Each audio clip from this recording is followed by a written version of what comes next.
The laughter started the moment silver-haired Maeve Arden stepped through the glass doors of Harborline Arms. "Lost, Grandma. The bingo hall's 3 blocks down."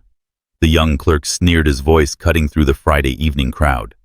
20 customers turned to watch, phones already recording, as the 62-year-old woman with a slight tremor in her left hand approached the counter.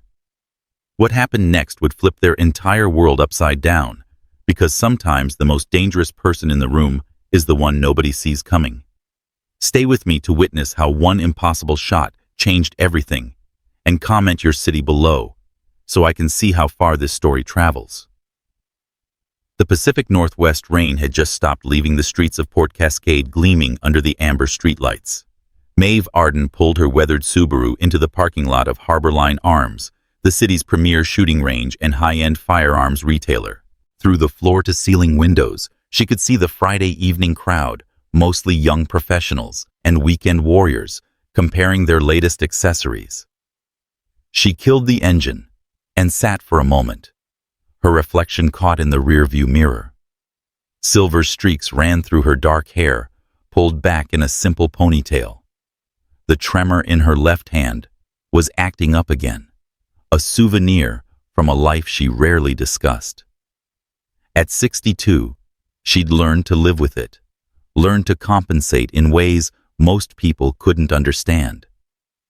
The automatic doors whooshed open, and the climate-controlled air hit her immediately, that familiar smell of gun oil, leather, and expensive cologne that seemed to permeate every upscale gun store from here to Virginia. The place was busy, maybe 30 people scattered between the retail floor and the entrance to the range. "Can I help you?" The voice belonged to Troy Kincaid, 25, with perfectly styled hair and a name tag that read, Sales Associate, Level 3.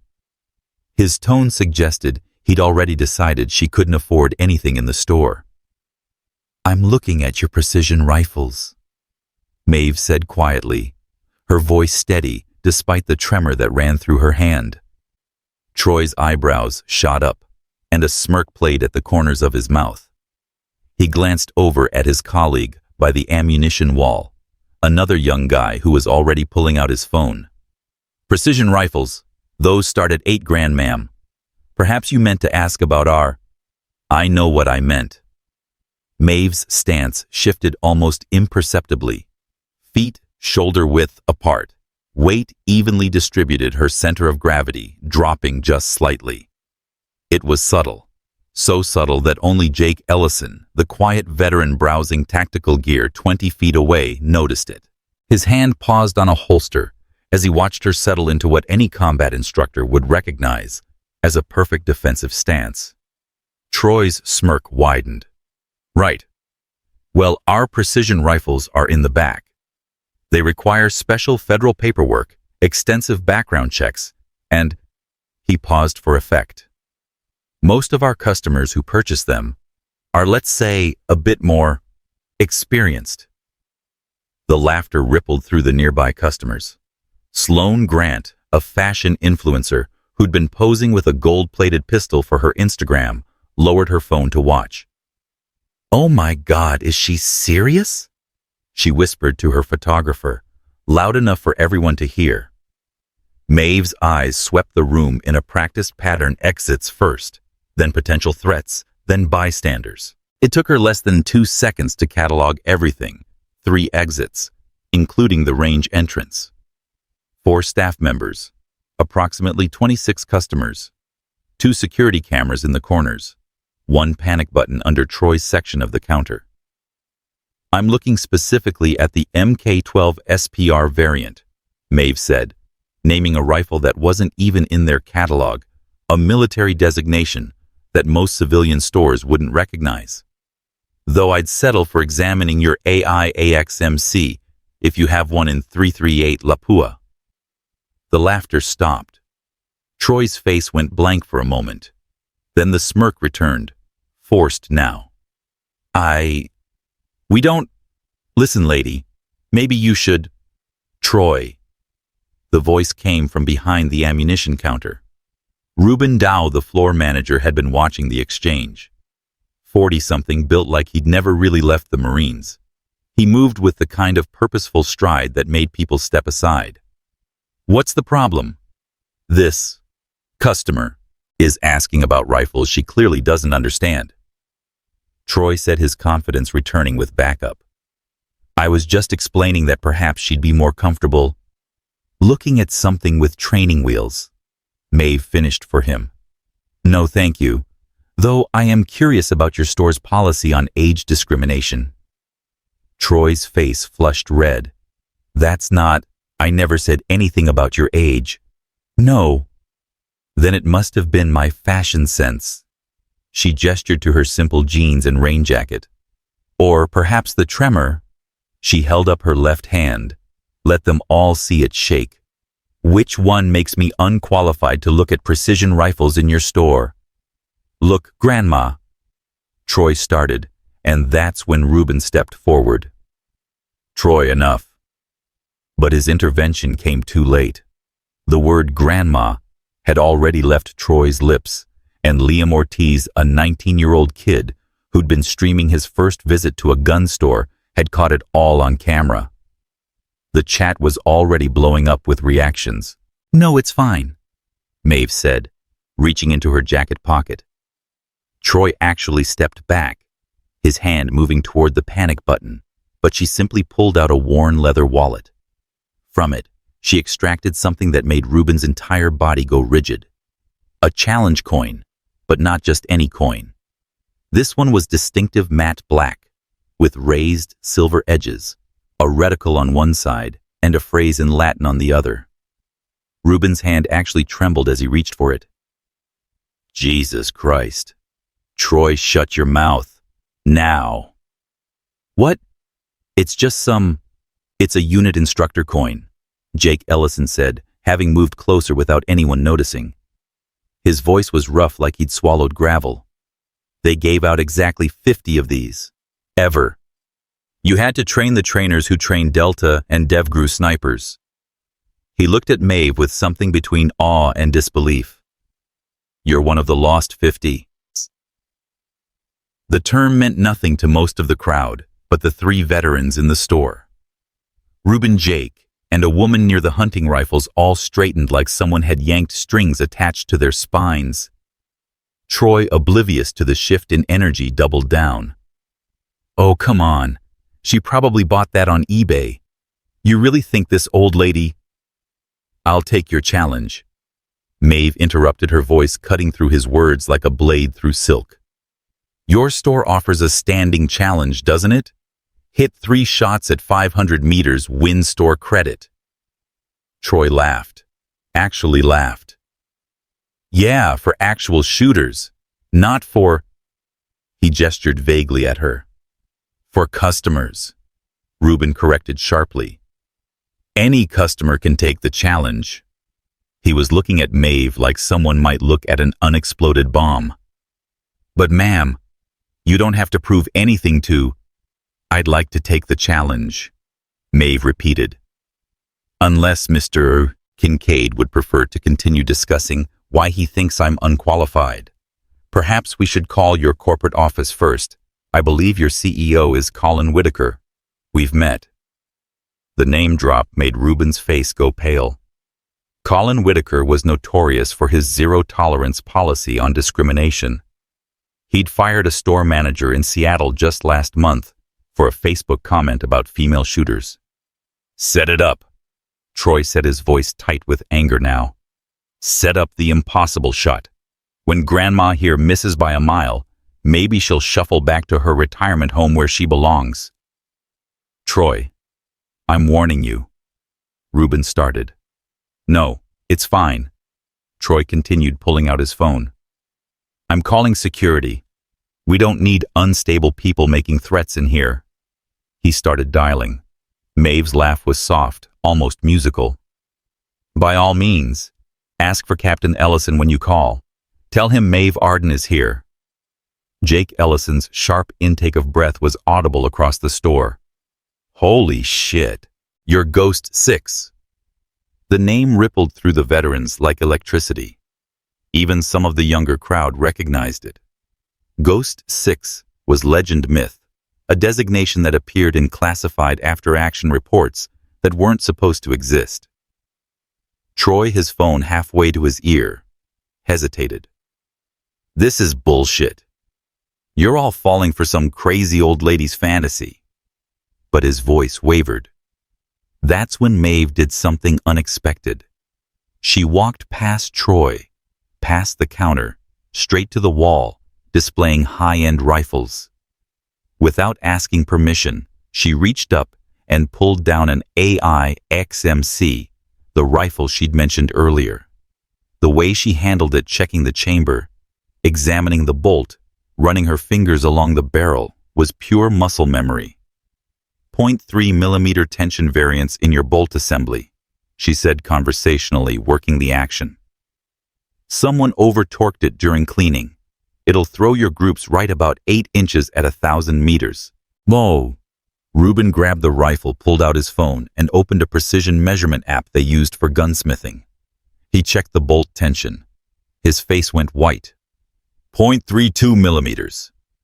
The store had gone completely silent, except for the sound of Liam's live stream, where the chat was going insane.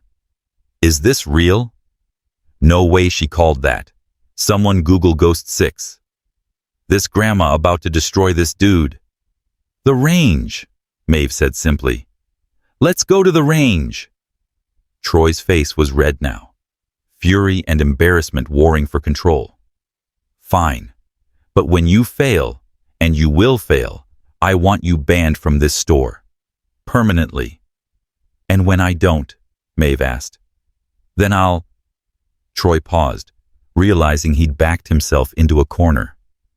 You'll apologize, Sloane Grant said suddenly, her phone now recording everything. On camera. To all of us. For being an ageist, sexist asshole. Troy spun to face her. Stay out of this, you... Careful, Maeve said quietly. You're about to make this much worse for yourself.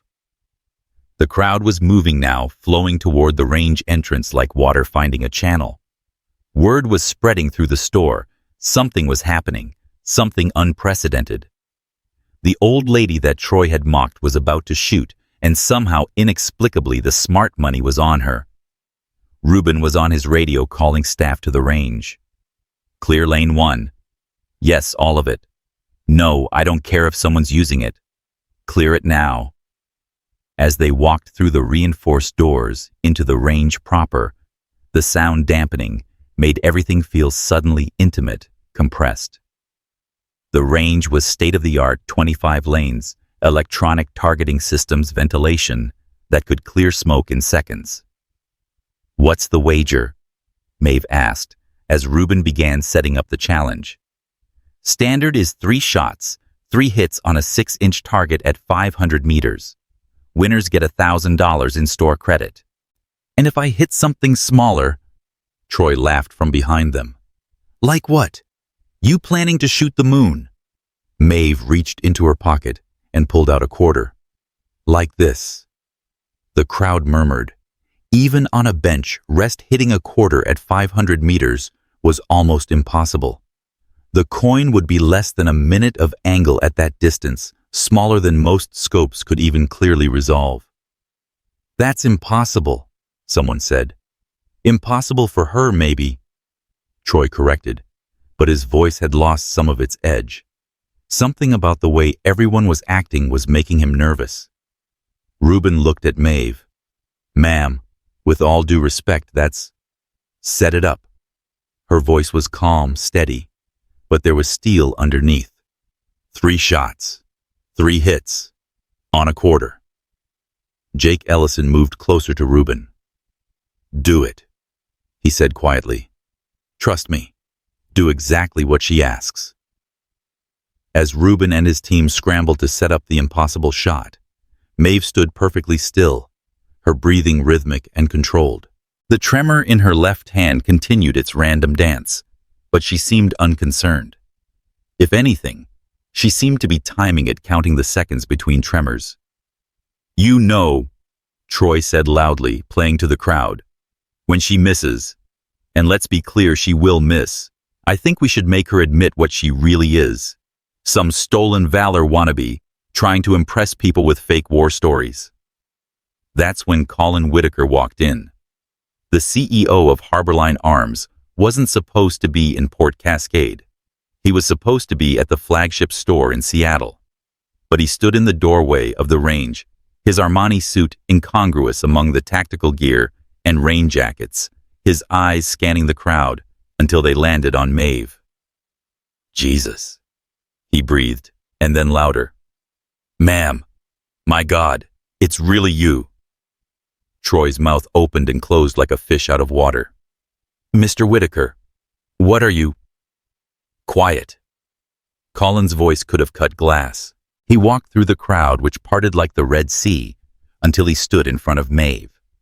And then in front of his employees, in front of the customers, in front of the live stream that was now being watched by thousands, Colin Whitaker stood at attention and saluted. Captain Arden, I didn't know you were in Port Cascade. Maeve didn't return the salute. I'm not a captain anymore, Colin. Haven't been for 15 years.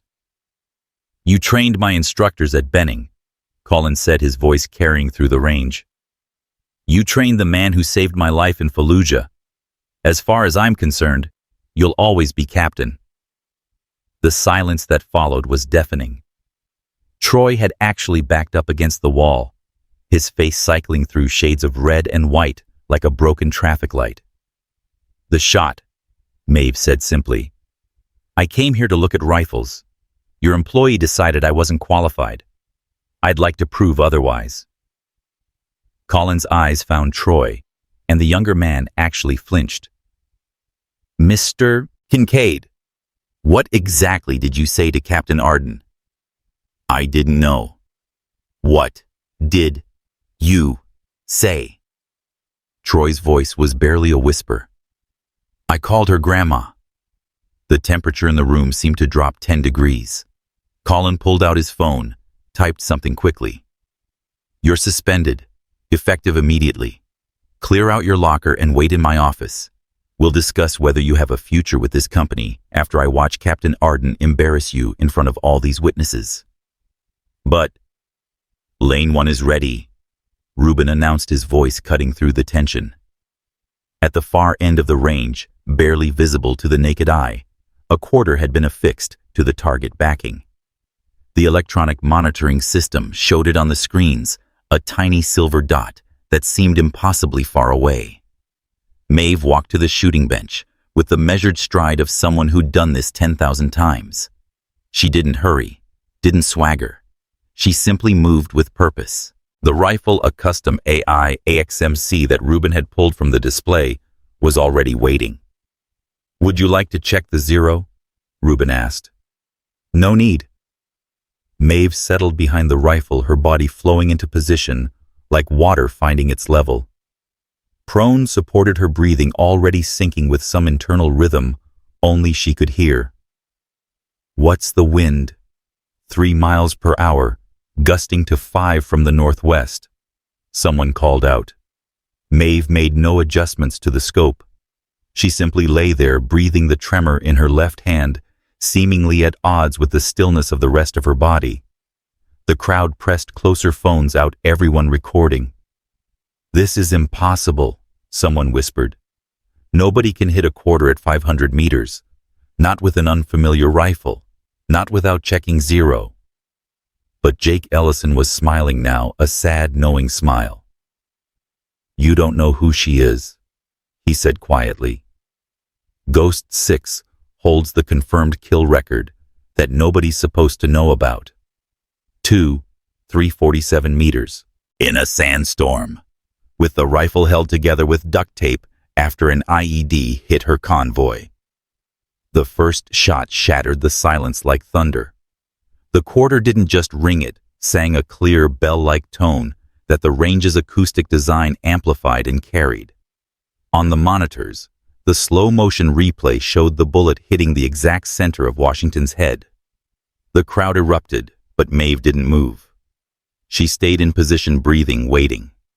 The tremor came and went in her left hand. She counted. 4 seconds. 5. 6.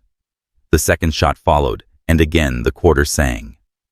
This time the bullet caught the edge, sending the coin spinning, but not dislodging it from its mount.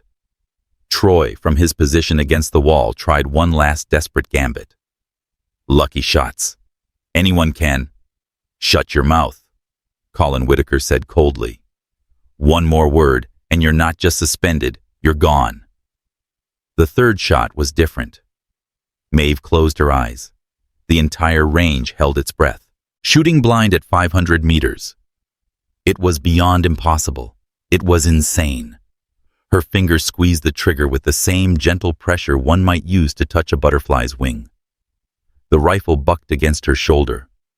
The quarter didn't sing this time. It screamed.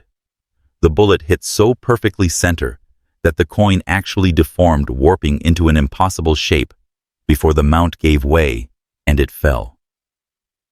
The electronic system showed the impact in slow motion, dead center, so precise that the measurement system actually glitched, trying to calculate the accuracy. Maeve stood up slowly, carefully safing the rifle and placing it on the bench. The tremor in her left hand was more pronounced now, as if the effort of controlling it during the shots had exhausted some internal reserve. "Your rifle needs maintenance," she told Reuben calmly. "The bolt tension issue I mentioned plus your crown is starting to erode. Another 1,000 rounds and your accuracy will degrade noticeably." Reuben couldn't speak. Nobody could. The range was silent except for the hum of ventilation and the quiet pings of Liam's live stream, where the viewer count had just passed 10,000. Then Jake Ellison started clapping. Slow, deliberate applause that was picked up by Colin Whitaker, then Reuben, then spreading through the crowd like wildfire.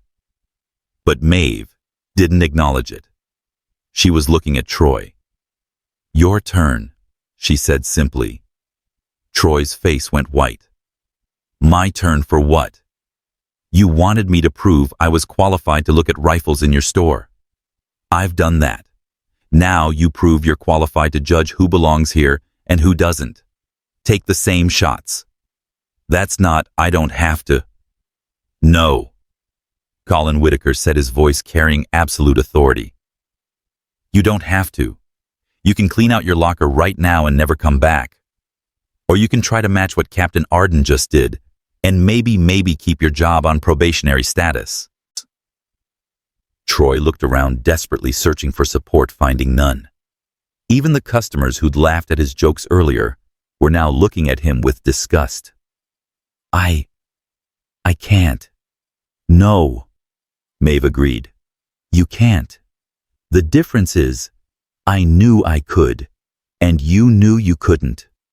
But you still felt qualified to judge me based on my age, my appearance, and this." She held up her trembling left hand. "This tremor souvenir from pulling 3 Marines out of a burning Humvee in Ramadi.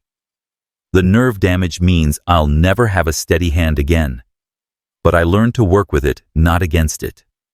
I time my shots between tremors. 4.7 seconds on average, though it varies with stress and fatigue." She stepped closer to Troy, and though she was shorter than him, somehow she seemed to tower over the younger man.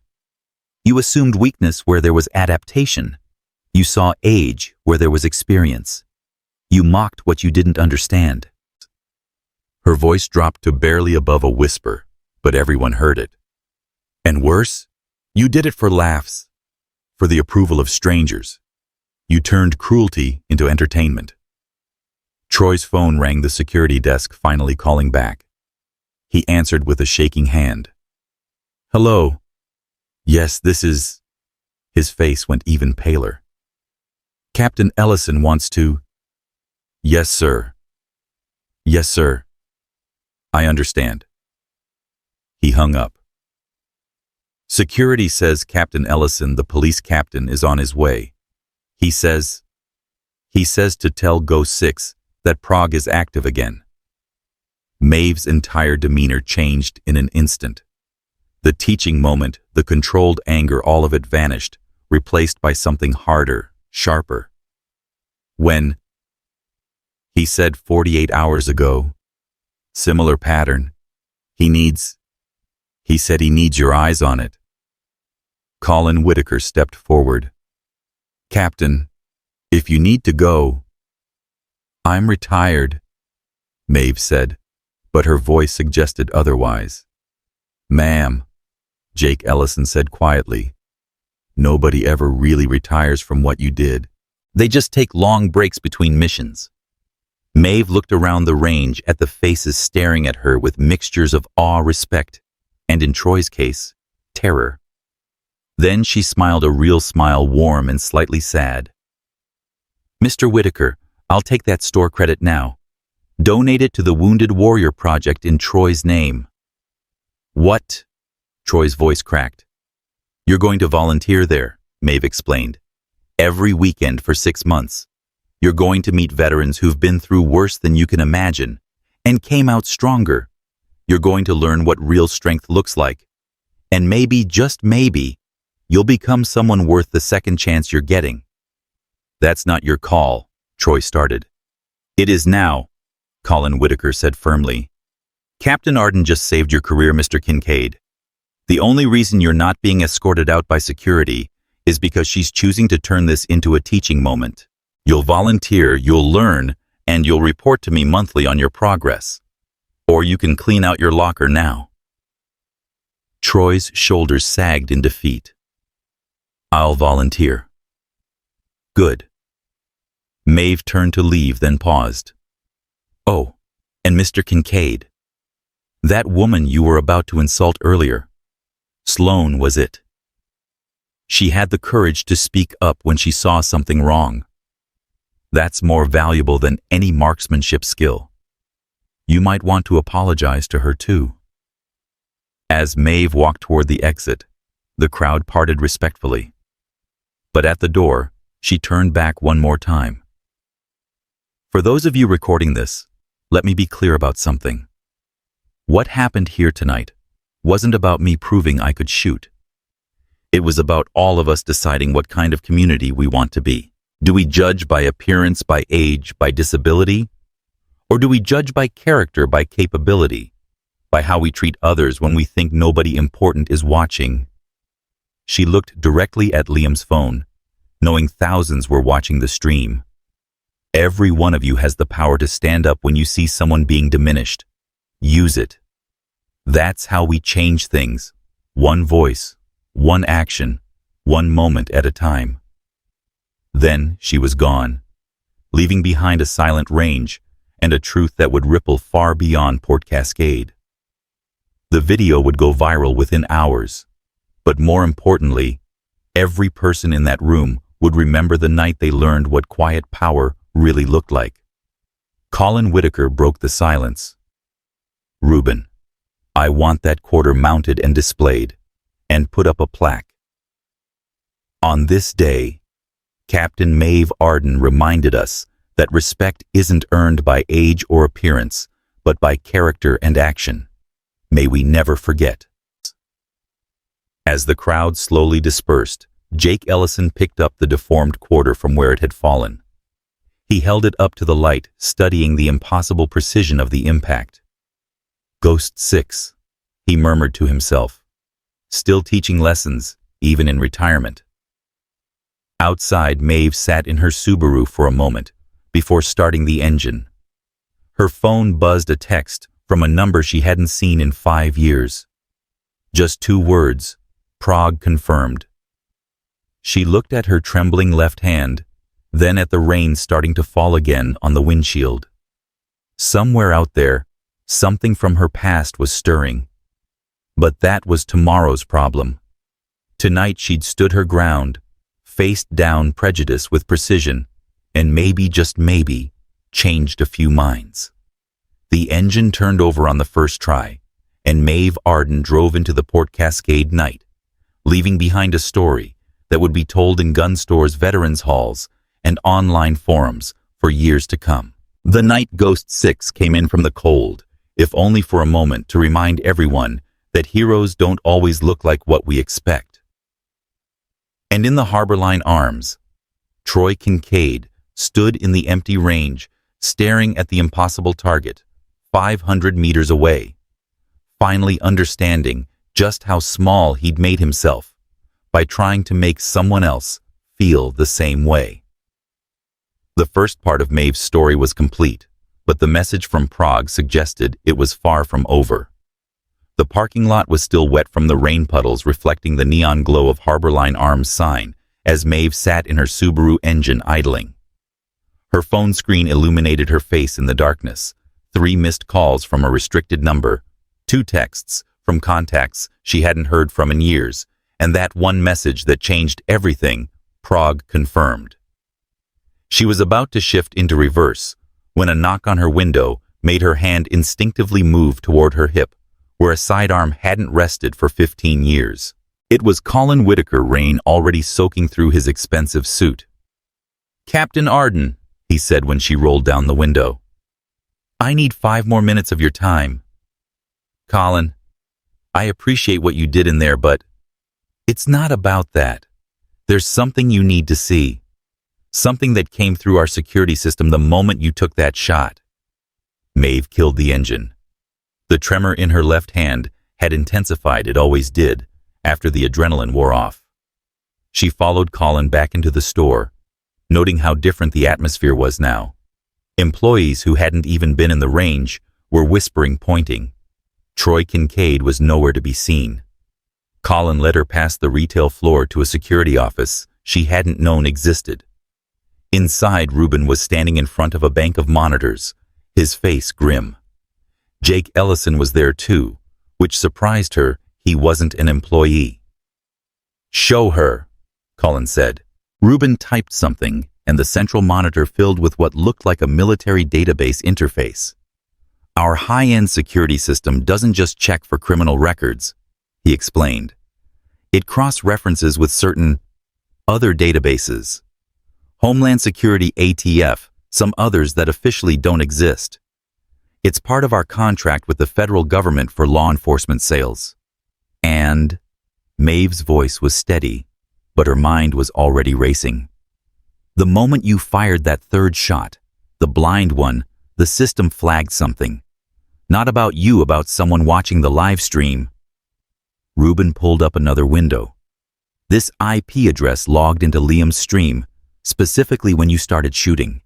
They used 17 different proxies, bounced the signal through 9 countries, but our system caught a microsecond of unencrypted data." On the screen was a blurry photograph clearly taken from a distance. It showed a woman at what looked like a European train station. The timestamp was 48 hours old. "Prague," Maeve breathed. "You recognize her?" Jake asked. "No, but I recognize the tradecraft. The way she's holding that newspaper, it's not for reading. She's signaling someone. And that particular bench at Prague's main station, it's a dead drop that was supposed to have been burned in 2009. Colin leaned forward. "Captain, what is this about?" Before Maeve could answer, the lights flickered. Not a power surge, 3 quick flashes, then steady. She knew that pattern. Everyone in her former unit did. "Everybody out," she said sharply. "Now."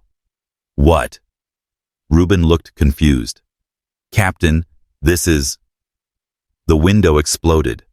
Not from a bullet, from a flashbang that would have incapacitated everyone if Maeve hadn't already been moving, flipping the desk to create a barrier, pulling Colin down with her good hand, while her tremoring left hand somehow found and activated the emergency lockdown button.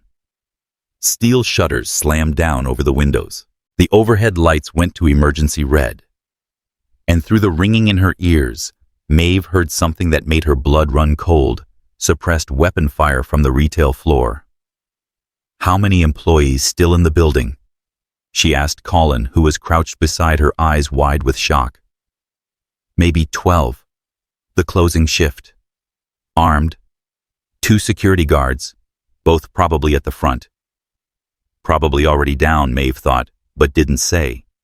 She turned to Jake. "You carrying?" He nodded, pulling a Glock 19 from his concealed holster. "Always." "Ruben." The manager was already opening a safe under the security desk. "We keep a response kit here. AR-15 plates medical. Give Jake the rifle.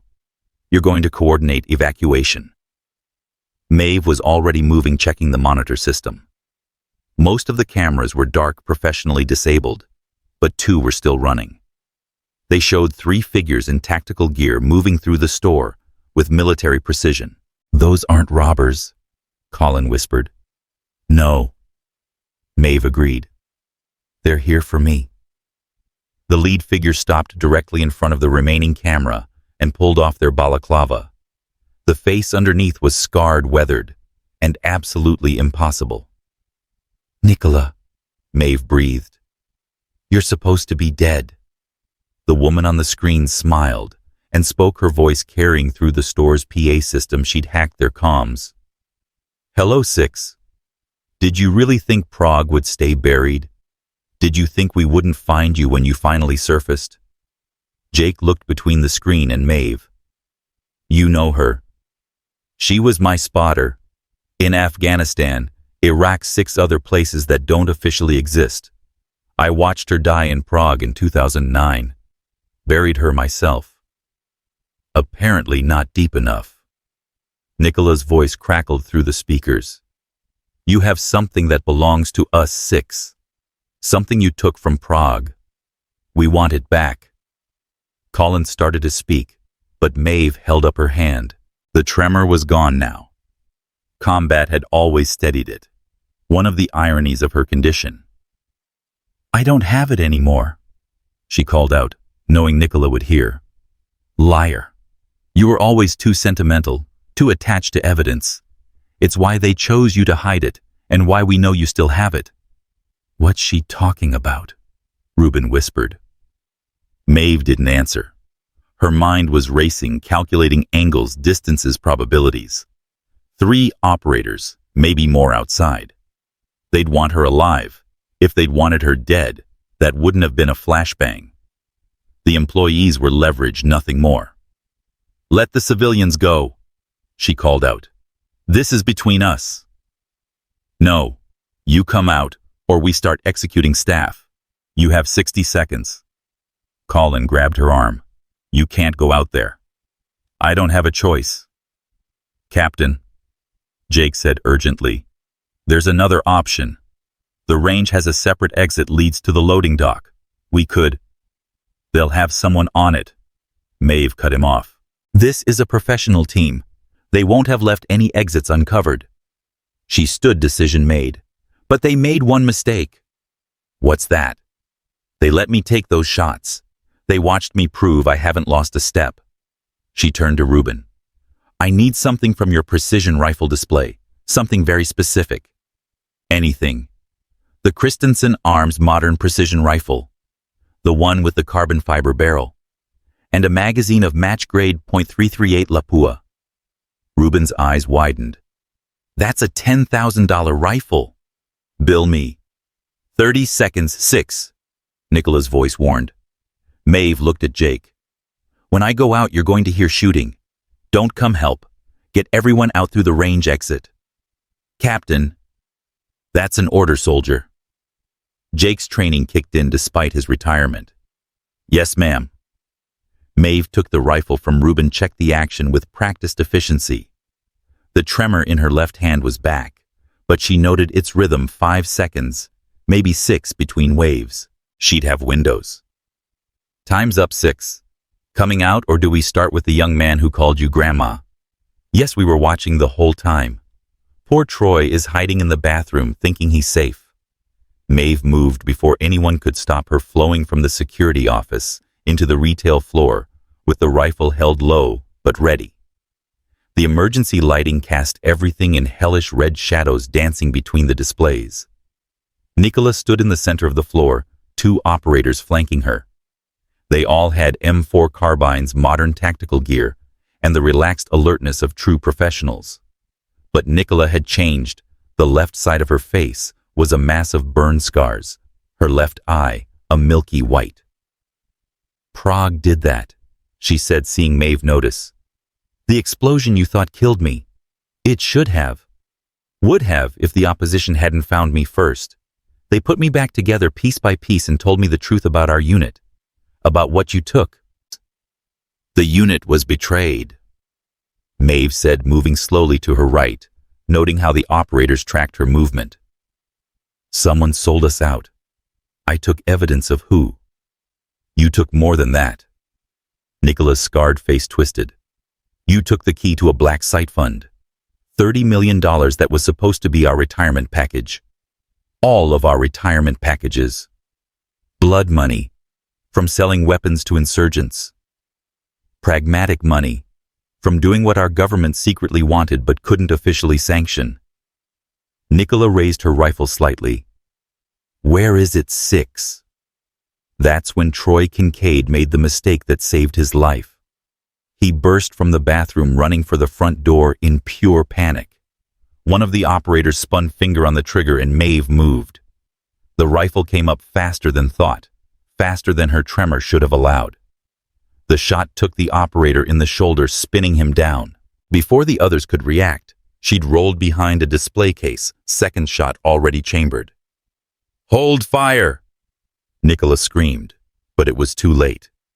The second operator was already shooting full auto displays, exploding in showers of glass and wood.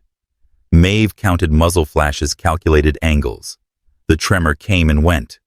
In the gap between shakes, she rose, fired, dropped. The second operator's weapon went silent. Just you and me now, Nicola. Like old times. You always were the better shot, Nicola admitted, moving behind cover. But I learned new tricks during my resurrection. Something rolled across the floor, a grenade. But not fragmentation, Maeve realized. Gas. The yellow smoke billowed up, and immediately her eyes began to burn. CS tear gas, military grade. She moved left, trying to get upwind, but Nicola was already flanking.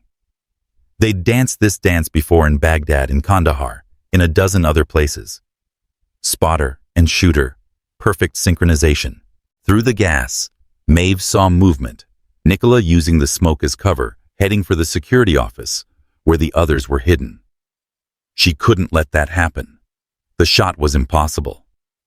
Through tear gas with burning eyes, tremoring hand, at a moving target partially obscured by smoke and shadow.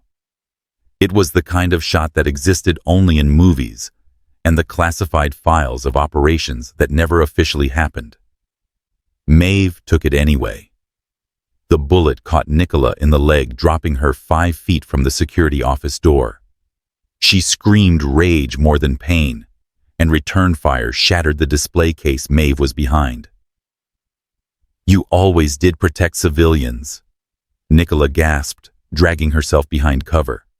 Your weakness. My strength. Maeve corrected, moving again, always moving. The gas was dissipating now, the store's ventilation system pulling it out. That's when she heard the sirens. Multiple vehicles approaching fast. Someone, probably Liam, still streaming from the parking lot, had called 911. Police are coming, Maeve called out. It's over, Nicola. No, it's just beginning. Nicola pulled something from her vest, a phone. Dead man's switch. I don't check in every 30 minutes, and the names and locations of every deep cover asset we ever worked with get released to the Russians, the Chinese, and WikiLeaks. How many good people die if that happens? 6. Maeve's blood ran cold. There were at least 40 names on that list. People who'd risked everything to help American operations. Their families, their children, all would be targets. What do you want? The Prague file. The account numbers. Everything you took. I need time. You have until midnight. St. Mary's Cathedral, the place where we used to conduct Overwatch. Come alone, bring everything, or the list goes wide. Nicola dragged herself toward the rear exit, leaving a blood trail. And 6. If you're thinking of being clever, know that I'm not alone. Prague wasn't just us. There are others. They're watching. She disappeared into the darkness, just as the first police cars screeched into the parking lot. Through the shattered windows, Maeve could see Captain Ellison himself, leading the response team. Colin, Reuben, and Jake emerged from the security office, all looking shell-shocked. Troy was huddled by the door, covered in glass dust, but unharmed. "Captain," Jake said urgently. "What the hell was that about?" Maeve set down the rifle, suddenly feeling every one of her 62 years. "Ghosts," she said quietly. "Ghosts that should have stayed buried." Captain Ellison burst through the door, weapon drawn, then lowered it when he saw Maeve. "Ghost 6. What's the situation?" "3 hostiles, 2 down, and need medical, 1 escaped and wounded. No civilian casualties." She gave the report on autopilot, 15 years of retirement falling away like dust. "And the one who escaped? Someone I used to know. Someone who died in Prague in 2009. Ellison's face went pale. "The message I got about Prague being active, this is connected. Everything's connected, Captain. It always has been." She looked at the destruction around them, millions in damaged inventory, traumatized employees, and 2 wounded operators who would need immediate medical attention but would never talk. "I need to go. You need to give a statement. At midnight, either 40 intelligence assets die or I prevent it. Which do you think takes priority?" Ellison hesitated, then nodded. "Go. I'll handle this." But Colin stepped forward. "Captain Arden, you saved my employees, my store. If you need resources, I need you to close for 48 hours. Tell the media it's for repairs. Keep everyone who is here tonight quiet. Their lives might depend on it." "Done." She turned to Jake. "That invitation to teach adaptive marksmanship, can we postpone?" The veteran smiled grimly. "Ma'am, after what I just saw, I think you should be teaching all of us." As Maeve walked toward the exit, Troy scrambled to his feet. "Ma'am, Captain, Thank you. You saved my life." She paused, looking at him. "No, Troy. I gave you a second chance earlier tonight. You saved your own life by taking it. Remember that when you start volunteering." Outside, the rain had started again, heavier now. The parking lot was full of emergency vehicles, their lights painting everything in alternating red and blue. Liam was still there, phone in hand, his live stream now showing viewer counts in the hundreds of thousands. "Captain Arden," he called out, "the world wants to know. The world wants a lot of things," she said, not stopping. "Tonight it got to see what happens when the past won't stay buried. Make sure they understand every choice we make, every person we dismiss or diminish. It all matters. It all comes back." She got in her Subaru, very aware that somewhere out there, Nicola was watching. Others too, apparently. Prague had been a black operation so classified that even its classification was classified. If those files got out, if those names were revealed, the bloodbath would be unprecedented. Her phone buzzed. Another text from the unknown number: "The Cathedral, midnight, or everyone burns."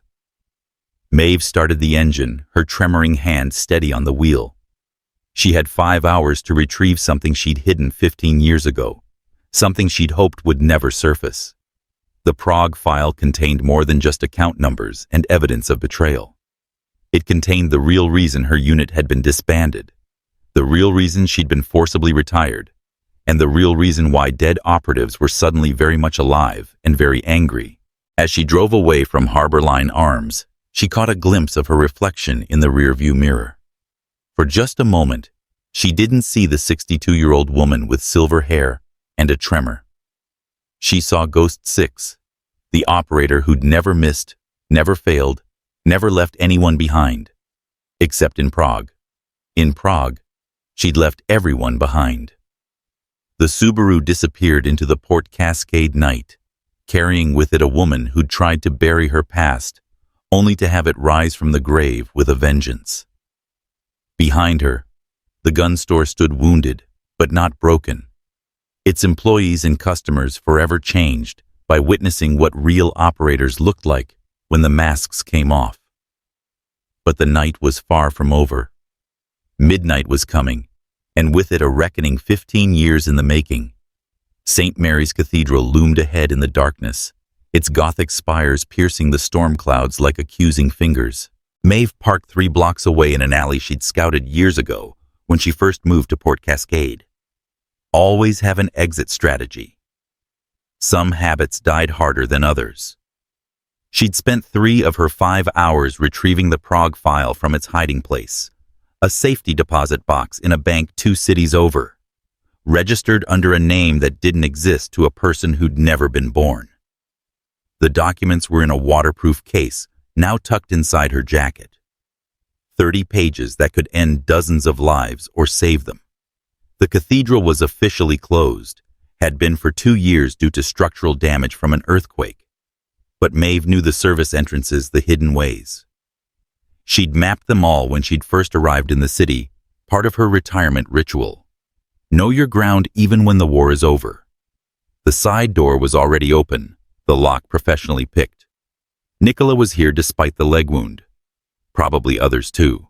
The cathedral was perfect for an ambush multiple levels, plenty of cover-limited sightlines. If this went bad, she wouldn't make it out. But then again, she'd known that when she'd seen Nicola's scarred face on the monitor. Some ghosts don't stay dead, and some prices always come due. She entered through the door, moving silently, despite the tremor that had returned with a vengeance. The main nave stretched before her, moonlight filtering through broken stained glass to cast fractured rainbows on the dust-covered pews. Scaffolding covered the east wall, and somewhere in the shadows above, she could feel eyes watching. "Dramatic as always," she called out, her voice echoing in the vast space. "Says the woman who shot a quarter at 500 meters just to prove a point." Nicola's voice came from everywhere and nowhere, the acoustics of the cathedral making it impossible to pinpoint. "I watched the stream, still showing off after all these years." "Where are the others?" "Around." "Insurance. You have the file." Maeve pulled out the waterproof case, held it up. 15 years, Nicola. 15 years I've kept this secret. Protected everyone, even you." "Protected yourself, you mean?" Nicola finally appeared, limping out from behind the altar. Her leg was professionally bandaged, and she held a pistol steady, despite what must have been considerable pain. "You let us all believe we were heroes, patriots, while the whole time command was using us to run drugs, weapons, and God knows what else through our operations. I tried to stop it. You tried to cover it up, take the evidence and run, leave the rest of us to figure out we'd been pawns in someone else's game." Nicola moved closer, the moonlight revealing the full extent of her scarring. "Do you know what happened after Prague, after you died, and vanished with the files? I was extracted, ordered to disappear. We were hunted. One by one they came for us. The unit we'd been stealing from, they wanted their money back. Thompson died in Berlin, Reeves in Moscow. Chen disappeared in Singapore and was found in pieces in Bangkok. And me, I got to burn alive in a car bomb meant to look like an accident." Maeve's hand tightened on the case. "I didn't know, because you didn't want to know. You got your clean retirement, your new identity, your quiet life in the Pacific Northwest, while we paid the price for what you uncovered." "That's not—" Maeve stopped. "Because it was true, wasn't it?" She'd taken the evidence, the account numbers, the proof of the corruption, and she'd run. Followed orders, yes, but still run. Left her unit behind to face the consequences of a conspiracy they didn't even know existed. "The money," Nicola continued. $30 million. It's still in those accounts, isn't it? Untouched for 15 years, gaining interest. Enough to disappear forever, all of us who are left." "How many?" "4, including me, the only survivors of Ghost Unit. We found each other over the years, comparing notes, piecing together what really happened. And all roads led back to you." Maeve heard movement in the scaffolding. The others were repositioning. If she was going to move, it had to be now. "The file for the list," she said. That was the deal. No, the file and the account passwords. We want what's ours. It was never ours. It was blood money. It was compensation for being used, betrayed, and discarded by our own government. Nicola's composure cracked, raw pain bleeding through.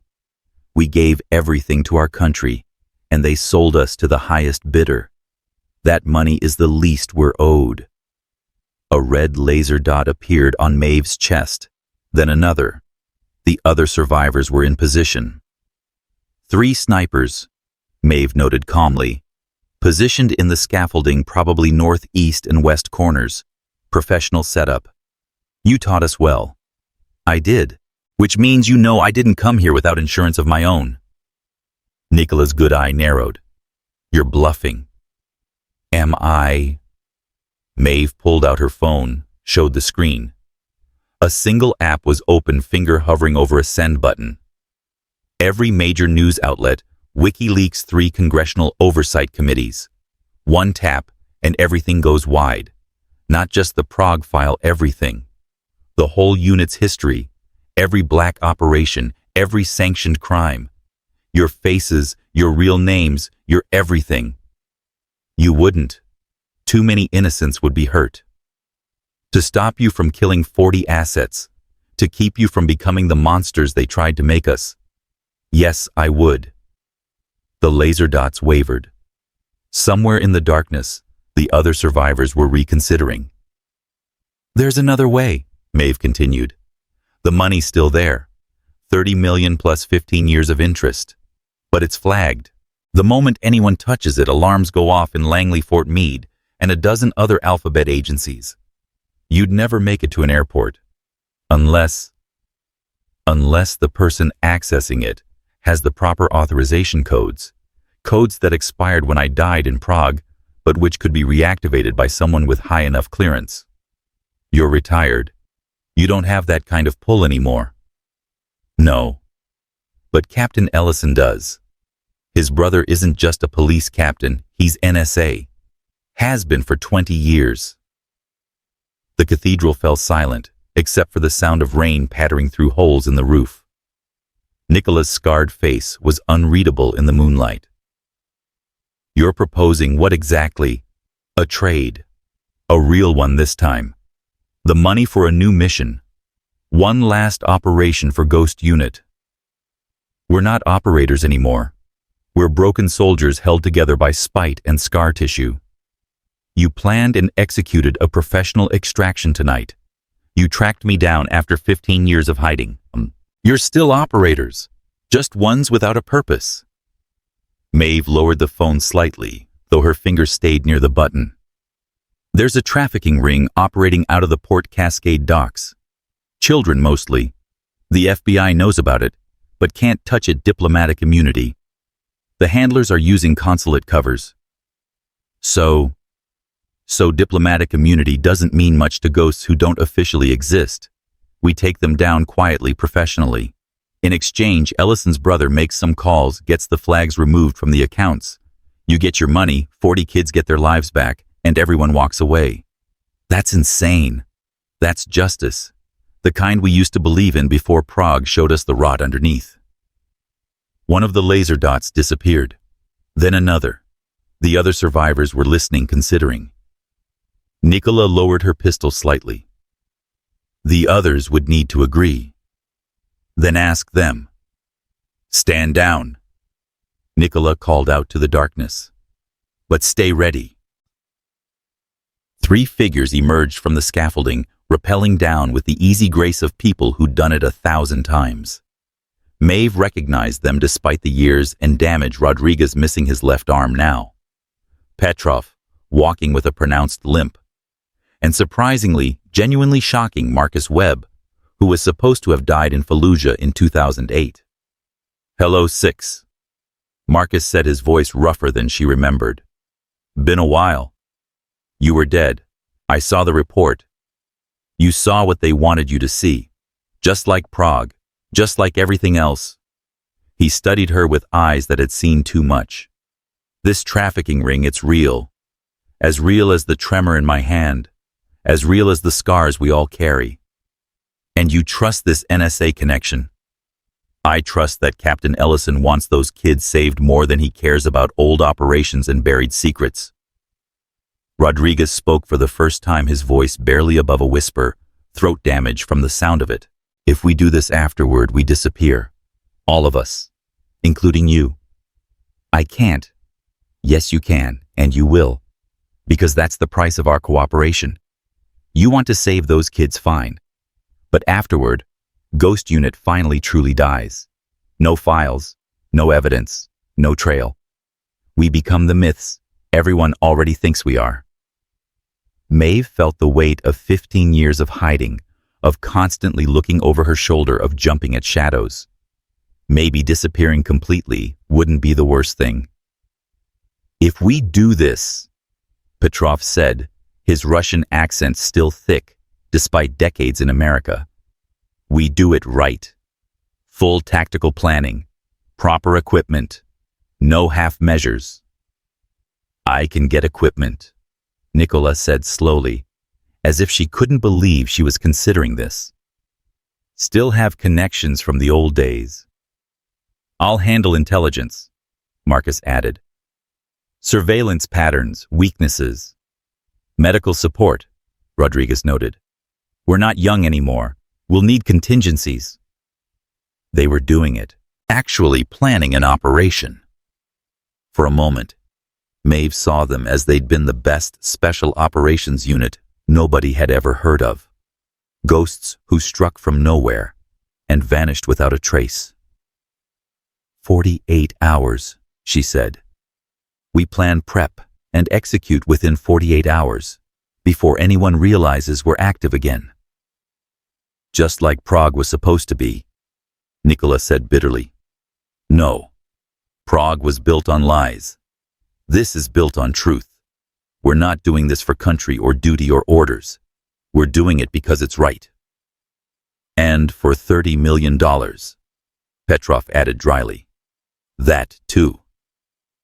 Nicola looked at each of her fellow survivors, saw something in their faces that hadn't been there in years. Purpose. Not hope exactly, but something close to it. The file, she said, holding out her hand. Maeve hesitated, then tossed the waterproof case. Nicola caught it one-handed, despite her injury. 48 hours, Nicola agreed. We meet at the old safe house on Pier 47. You remember it. I remember everything. Good. Because if this is a setup, if you're playing us, then you kill me. I know. I accept that. Maeve turned to leave, then stopped. For what it's worth, I'm sorry. About Prague. About leaving. About all of it. Sorry doesn't bring back the dead, Marcus said quietly. No. But maybe saving 40 kids balances the scales a little. She walked out of the cathedral, leaving her former unit to plan in the shadows. The rain had intensified, soaking through her jacket immediately. Her phone buzzed, Ellison asking for an update. Need to see you, she texted back. Bring your brother. It's about Prague. As she drove through the empty streets of Port Cascade, Maeve allowed herself a moment of dark amusement. She'd started the evening just wanting to look at rifles, maybe find something to help with the adaptive shooting classes she'd planned to teach. Instead, she'd exposed her identity, reunited with a unit she'd thought dead, and committed to one last operation. The tremor in her left hand had settled into a steady rhythm. 4.7 seconds between shakes. She could work with that. She'd have to. Because in 48 hours, Ghost Unit would strike one last time. And after that, if they survived, they'd finally become what they should have been all along. Nothing but whispers in the dark. Stories nobody would believe, legends that might or might not be true. The Subaru's headlights cut through the rain as Maeve headed toward her meeting with Ellison. Behind her in the abandoned cathedral, 4 broken soldiers began planning a war against monsters who traded in children. It wasn't redemption. Nothing could redeem what they'd done, what had been done to them. But maybe, just maybe, it was enough. The safe house on Pier 47 hadn't been used in 15 years, But muscle memory guided Maeve through the security protocols, as if she'd never left. 3 knocks, pause, 2 knocks, pause, 1. The door opened before her hand could finish the pattern. Marcus stood there, his weathered face unreadable. "You're early."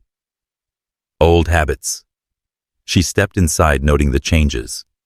New surveillance equipment lined one wall, military-grade hardware that shouldn't exist outside of government facilities.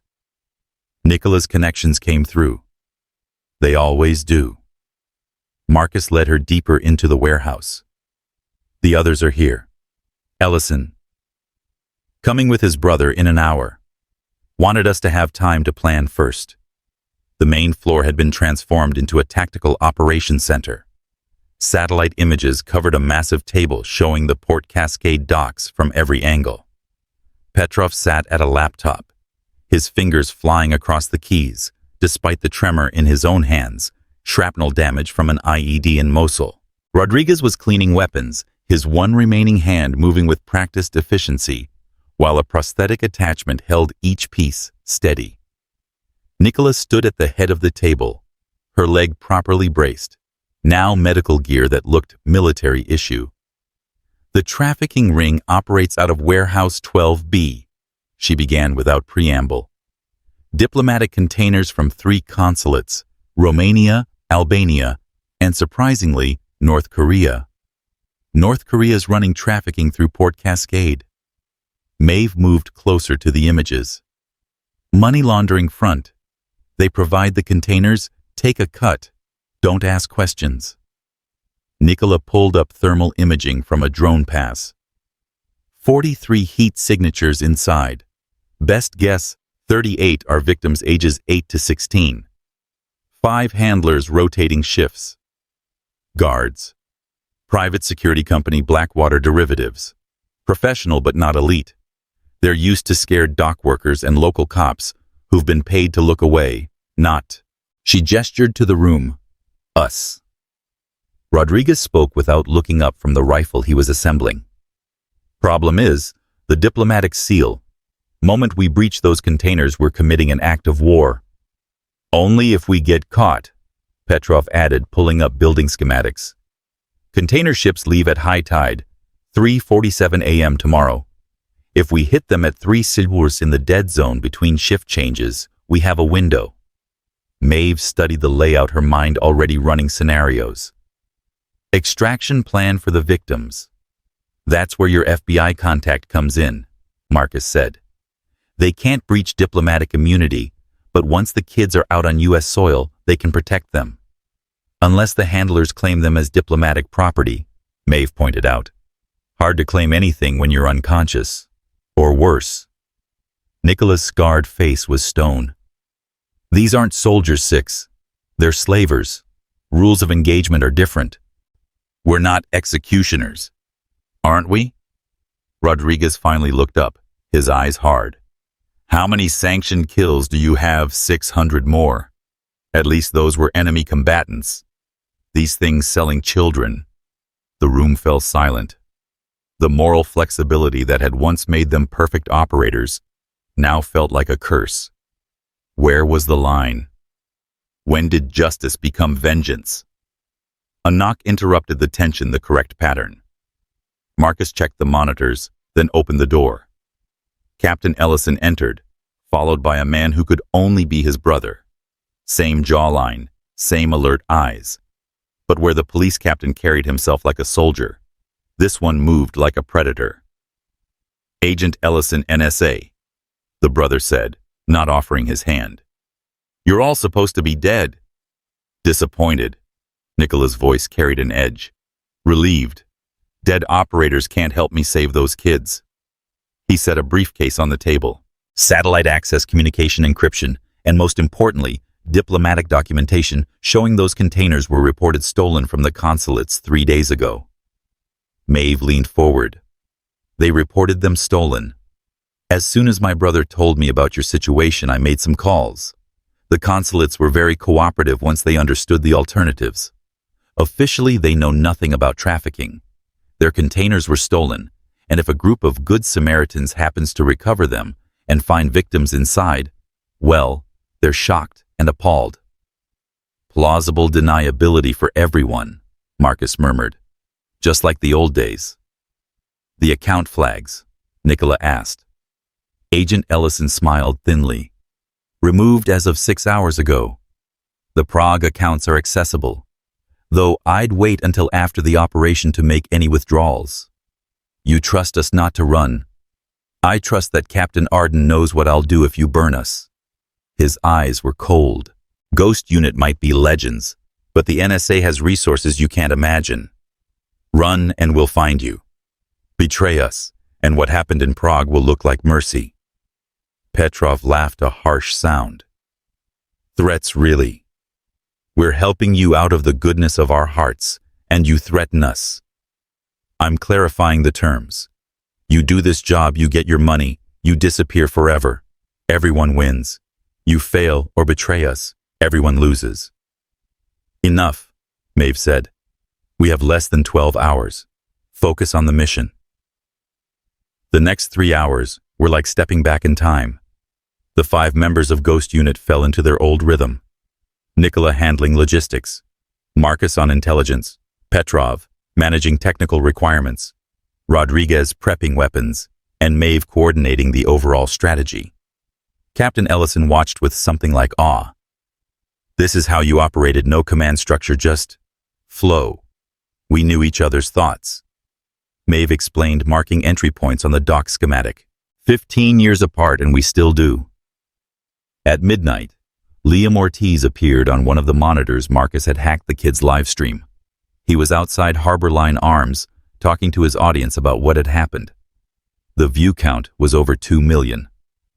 The woman they called Ghost 6, Liam was saying, she didn't just outshoot everyone.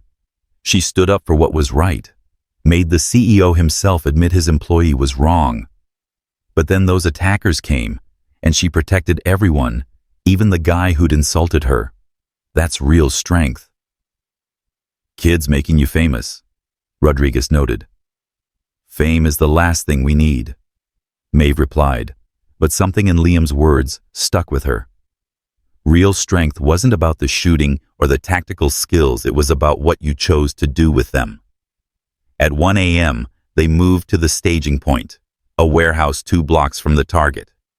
The rain had turned to mist, perfect for obscuring their approach. Each member of Ghost Unit wore black tactical gear that had been stored in the safe house equipment that officially didn't exist from operations that never happened.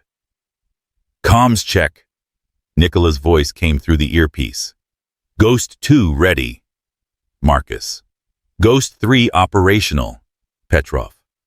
Ghost 4 set. Rodriguez. Ghost 6 moving to position. Maeve felt the familiar calm settling over her, the tremor in her hand fading to background noise. They moved like shadows, 5 aging operators whose bodies might have been damaged, but whose skills remained lethal. The dock security cameras went dark, one by one. Petrov's work from his mobile command station. The guards never saw them coming. The first guard went down to Nicola's taser, convulsing silently before zip ties secured him. The second barely had time to reach for his radio before Marcus's chokehold put him under. By the time they reached Warehouse 12B, 4 guards were unconscious and secured, not one alarm raised. Thermal shows 5 heat signatures in the office, Petrov reported. The handlers. Kids are in the container's southeast corner. On my mark. Maeve whispered, her rifle borrowed from the safe house armory steady despite the perpetual tremor. Remember, the kids are priority. Everything else is secondary. Except killing these bastards, Rodriguez muttered. Wound, don't kill, Maeve ordered. We're better than they are. Are we? Nicola asked, but she switched her ammunition to rubber bullets. The breach was textbook perfect. Flashbang through the window team through 3 entry points simultaneously. The handlers, soft men who'd grown comfortable in their authority, didn't stand a chance. 2 went down to rubber bullets, 1 to Nicola's baton, 1 to Marcus's fist, and the last tried to run, only to find Maeve waiting. Please, he begged in accented English. I have diplomatic immunity. Not anymore. She zip-tied him as he sobbed. The containers were reported stolen. Remember, the real challenge was the containers themselves. 3 shipping units welded shut from the outside ventilation holes, too small for escape. Rodriguez went to work with cutting tools, while Marcus and Nicola secured the perimeter. 6. We have a problem. Petrov's voice crackled. Local PD is rolling up. Someone must have called it in. How many units? 2 patrol cars, but more coming. ETA 3 minutes. They needed more time. The first container was open, revealing 8 children huddled in the corner, too traumatized to even cry. The second held 12 more. But the third container's lock had been reinforced. I can't cut it fast enough, Rodriguez said, sweat pouring down his face. That's when they heard a child crying inside the third container. Not just crying, screaming. Someone was hurt. Stand back, Maeve said, pulling a breaching charge from her kit. This is going to be loud. The explosion shattered the night, blowing the container doors off their hinges. Inside, 15 children were chained to the walls, and one, a girl, maybe 10, was bleeding from a head wound. Medic! Maeve shouted, but Rodriguez was already moving, his combat medical training taking over. Skull fracture, he reported. She needs a hospital now. Police sirens were getting closer. They had maybe 60 seconds before the area was surrounded. Petrov, call it in to FBI. Tell them we have critical medical. Maeve started cutting chains with bolt cutters, Marcus and Nicola helping. Everyone else, we exfil now. What about the money transfer? Nicola asked. Seriously now. If we get arrested, we'll never see it. Agent Ellison's voice cut through their earpieces he'd been monitoring. Transfer initiated. 30 million divided 5 ways, clean accounts. You held up your end. The police cars screeched into the parking lot, just as they got the last child free. Captain Ellison was in the lead car, playing his part perfectly. Freeze police ghost units scattered, melting into the shadows, with the practiced ease of people who'd evaded capture in much more hostile territory. But Maeve hesitated, looking back at the injured girl Rodriguez was treating. Go, he said. I'll stay with her. They'll arrest you. I'm a combat medic treating an injured child. Let them try. He looked up at her, and for the first time since Prague, she saw peace in his eyes. 15 years of running 6. Maybe it's time to stop. She wanted to argue, but the other police units were arriving. She ran, leaving Rodriguez behind, hearing him calling for an ambulance as the cops surrounded him. The rendezvous point was the cathedral where everything had started.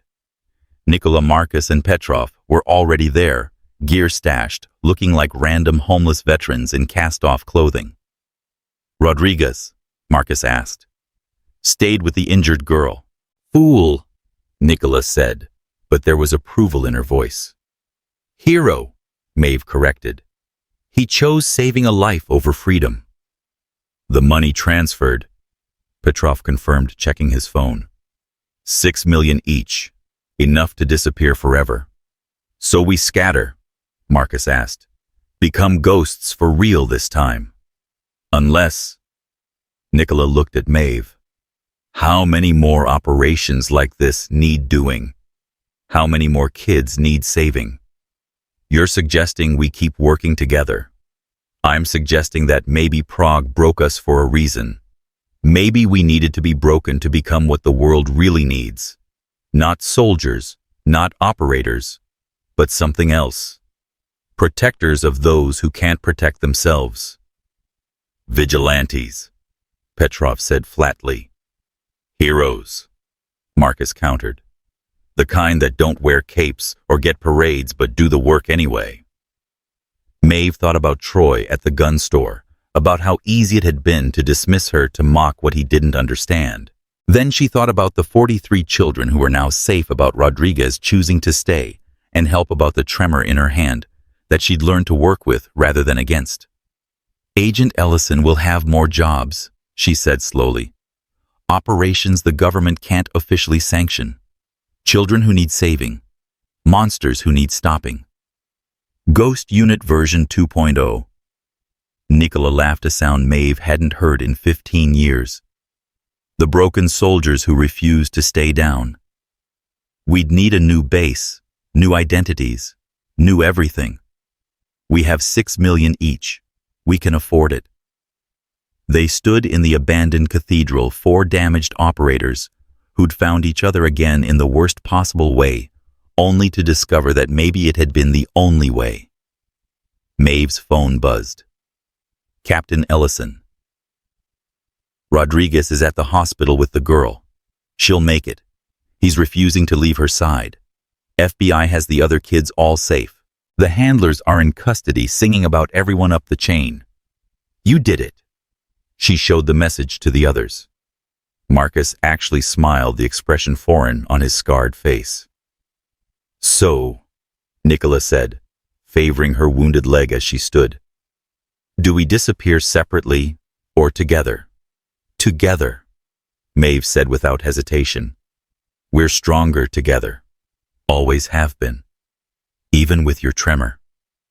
Maeve held up her shaking left hand. Especially with my tremor. It reminds me that strength isn't about being perfect. It's about adapting, overcoming, continuing the mission, despite the damage. The mission to do what? Whatever needs doing, wherever innocents need protecting, whenever the government can't or won't act.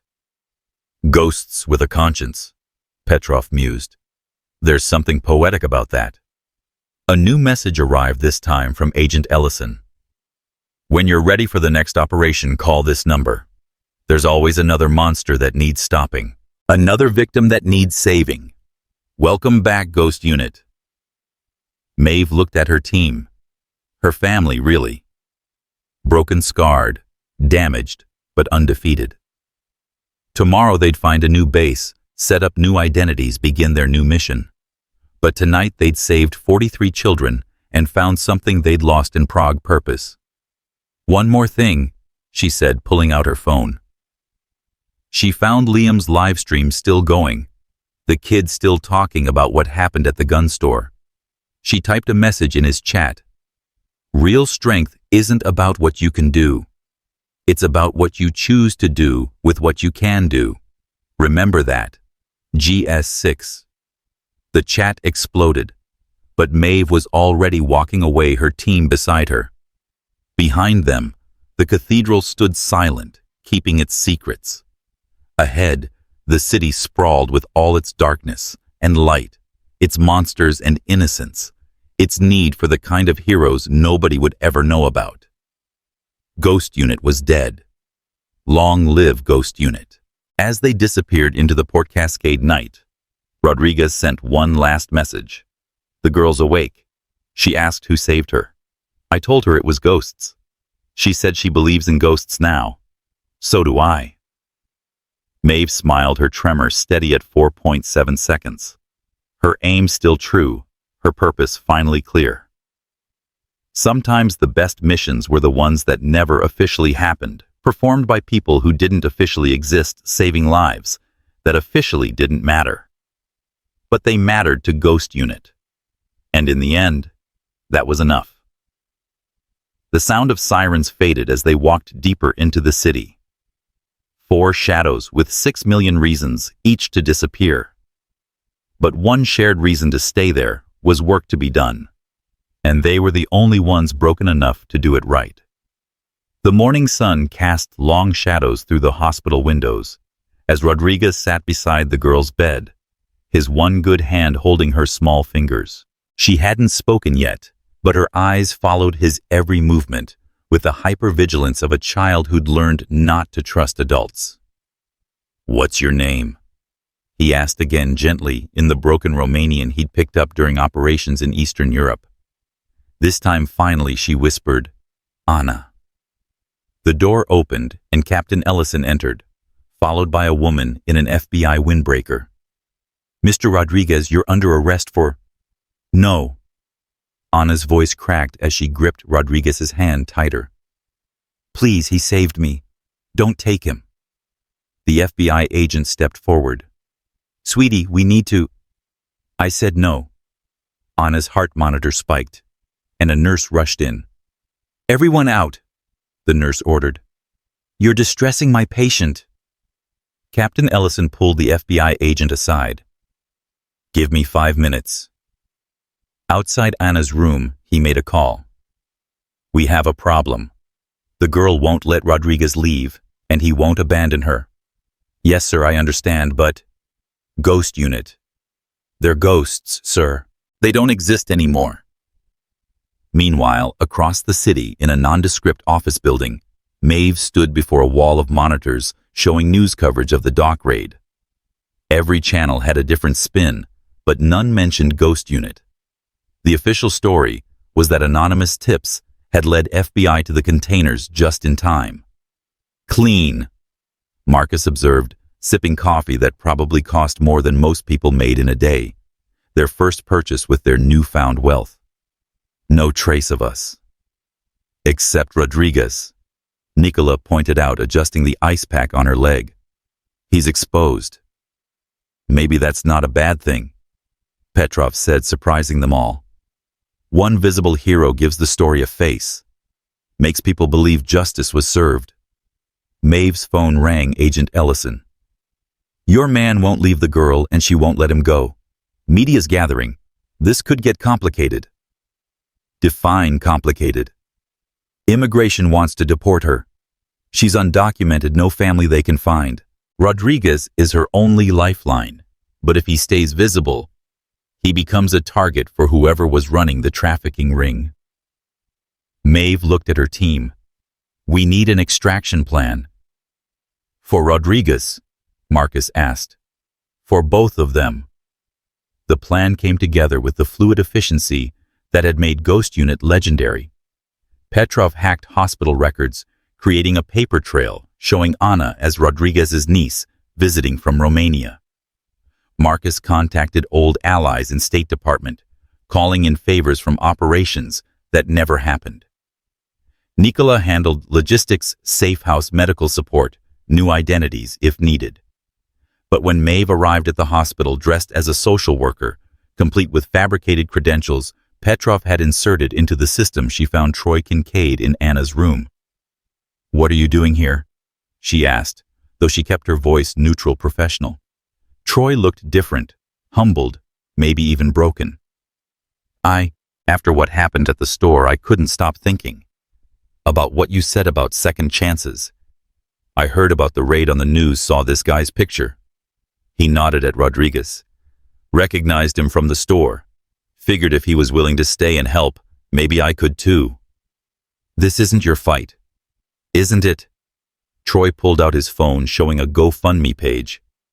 I started this after I left the store. Medical fund for trafficking victims. It's already at 50,000.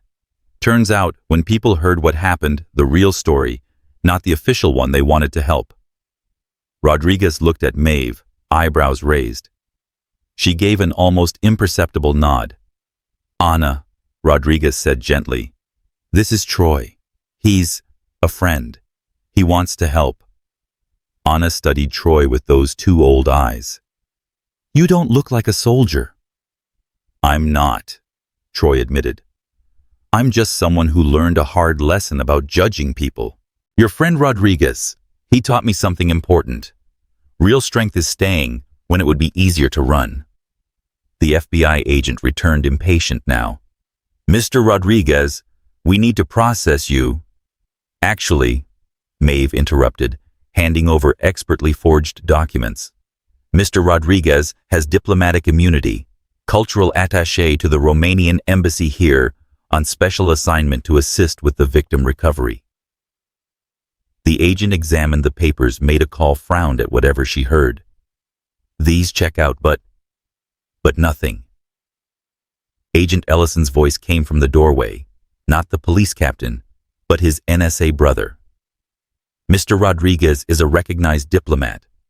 Any attempt to detain him would be an international incident. Since when? The FBI agent demanded. Since about 15 minutes ago, when the Romanian ambassador personally vouched for him.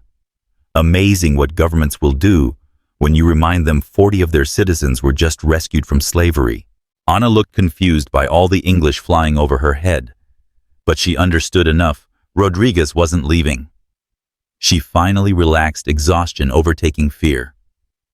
As the FBI agent stormed out, Agent Ellison pulled Maeve aside. This can't keep happening.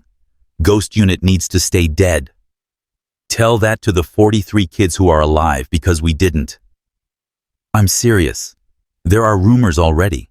People asking questions about who really hit those containers. Someone live-streamed part of the breach, just shadows, but enough to make certain parties nervous. Maeve's blood chilled. Liam. No, someone else. Someone who seemed to know exactly where to be and when. He showed her a frozen frame from the stream, a figure in tactical gear, but not one of theirs. We have a problem. Back at their makeshift command center, the team analyzed the footage. The unknown operator had been watching them, recording their movements, studying their tactics.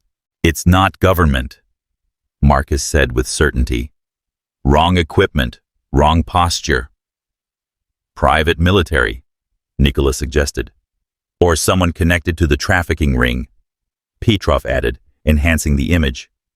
Wait, look at this. He zoomed in on the operator's vest. A small pin, barely visible as scorpion. Nicola went very still. Prague. What about Prague? Maeve demanded. Operation Scorpion. It was running parallel to our mission. Black budget arms dealing using the same networks we were supposedly shutting down. I thought it died when we exposed the corruption. Apparently not, Marcus said grimly. If Scorpion is active and they know Ghost Unit is back, they'll come for us, Maeve finished. All of us, including Rodriguez and Anna. Her phone buzzed. Unknown number, but the message was clear. Nice work at the docks. Prague sends regards. 48 hours. Then we collect what's ours. It's a trap, Petrov said immediately. They want us to run, make mistakes. Or they want us to dig in, become predictable. Nicola was already checking weapon inventory. Either way, we're exposed. Not necessarily. Troy's voice came from the doorway. They all spun weapons appearing from nowhere, aimed at his center mass. He raised his hand, somehow not running, despite having 4 guns pointed at him. Jesus, okay. I followed the social worker outfit here. Sue me. You followed a trained operative. Marcus sounded almost impressed. She was worried about something. Had that same look from the store right before everything went sideways. Troy slowly lowered his hands. Look, I don't know who you people really are, and frankly, I don't want to know. But that little girl in the hospital needs protection, and you're planning something. I can see it. Walk away, Maeve ordered. This isn't my fight. You keep saying that. But here's the thing. I made it my fight when I started that fundraiser, when I promised those people donating that their money would help. I've got $50,000 and no idea how to actually help, while you've got all the skills but need resources. We have resources, Nicola said coldly. Legal ones, above-board medical care, legitimate safe houses, actual paperwork that doesn't require your hacker friend to fake everything. They exchanged glances. He had a point. What are you proposing? Maeve asked. Let me help. Legitimately. I've got connections through my family lawyers, doctors, people who can create legal pathways for these kids. You handle the tactical stuff. I'll handle the legitimate cover. And if it goes bad, if the people hunting us come for you. Troy pulled out his phone, showing them something unexpected, a concealed carry permit and training certificates from multiple tactical schools. After the store, I started taking lessons. Real ones, not the weekend warrior stuff. I'm not you, not even close, but I'm not helpless either. He could be useful. Rodriguez's voice came through the phone. Maeve had kept the line open. Anna needs stability, normal things. I can't give her that while I'm hiding. It's a bad idea, Marcus said. It's a terrible idea, Nicola agreed. It's exactly what they won't expect, Petrov mused. Ghost unit working with civilian support, using legitimate channels alongside black operations. It's so far outside our pattern, they'd never predict it. Maeve studied Troy, seeing not the arrogant clerk from the gun store, but someone genuinely trying to change to help to matter. One condition. You do exactly as we say when we say it. No questions, no hesitation. Agreed. Then welcome to the most dangerous 48 hours of your life. The next 24 hours were a blur of preparation. Troy proved surprisingly useful, his family connections opening doors that would have required forged documents or hacking. Anna and 12 other children were placed in a private medical facility funded by the GoFundMe, with legitimate security hired through Troy's uncle's firm. But Ghost Unit wasn't idle. They'd identified 3 Scorpion operatives through traffic cameras and facial recognition, Petrov's specialty. The enemy was setting up a perimeter, preparing for something. They're hurting us, Marcus realized, studying the pattern. Pushing us toward the waterfront. The same waterfront where we have a safe house, Nicola added. They know about Pier 47. Then we give them what they expect, Maeve decided. But not how they expect it. The trap was elegant in its simplicity. Ghost Unit would appear to retreat to Pier 47, drawing Scorpion in.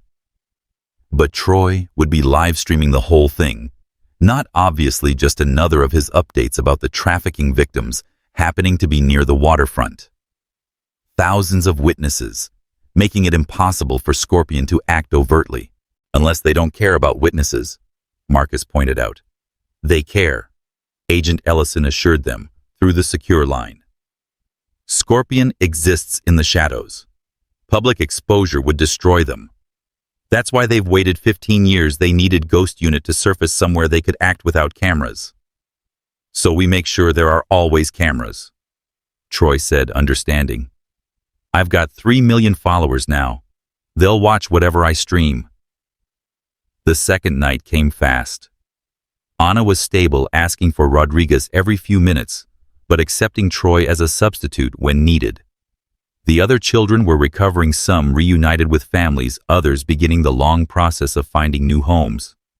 But at Pier 47, shadows were moving. Maeve watched through sniper scope from a building 2 blocks away. I count 6, no 7 Scorpion operatives. Confirming 7, Nicola reported from her position. They're good, but not Ghost Unit good. Pride goeth, Marcus warned. They've had 15 years to train too. Contact, Petrov announced. 3 vehicles approaching from the south. This isn't Scorpion, different signature entirely. Who then? Maeve demanded, but the answer revealed itself as Colin Whitaker stepped out of the lead vehicle, accompanied by Jake Ellison, and surprisingly, Liam Ortiz with his streaming rig. What the hell? Nicola breathed. Colin was speaking loudly, addressing no one in particular, but clearly meant for whoever was listening. The children from the trafficking ring have inspired something amazing. Local businesses are pledging support. We're turning this warehouse into a permanent shelter for at-risk youth.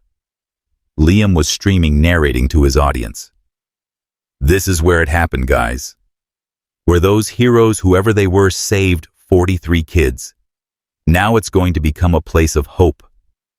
The Scorpion operatives were trapped. They couldn't act with multiple live streams running, civilians everywhere, and media attention focused on the pier. One by one, they began withdrawing. But their leader, Maeve, recognized him now. Dmitry Volkov, Scorpion's top operative, wasn't retreating. He walked directly toward Colin's group, bold as brass. Mr. Whitaker, he said in accented English. I represent certain international interests concerned about the events here. We'd like to make a donation to your shelter. Colin, to his credit, didn't flinch. We accept all legitimate donations. Of course. Legitimate. Dimitri's smile was shark-like. Just as I'm sure the heroes who saved those children were entirely legitimate. No ghosts from the past, no debts to be collected. I wouldn't know anything about that, Colin replied evenly. Dimitri pulled out a check already filled out. $500,000 for the children. Because everyone deserves a second chance, don't they? Even ghosts. The message was clear. Scorpion was backing off, but the debt wasn't forgotten. They'd wait, watch, and strike when the cameras were gone. As Dimitri walked away, he paused near Troy, who was updating his followers. Interesting times, young man. Be careful who you trust.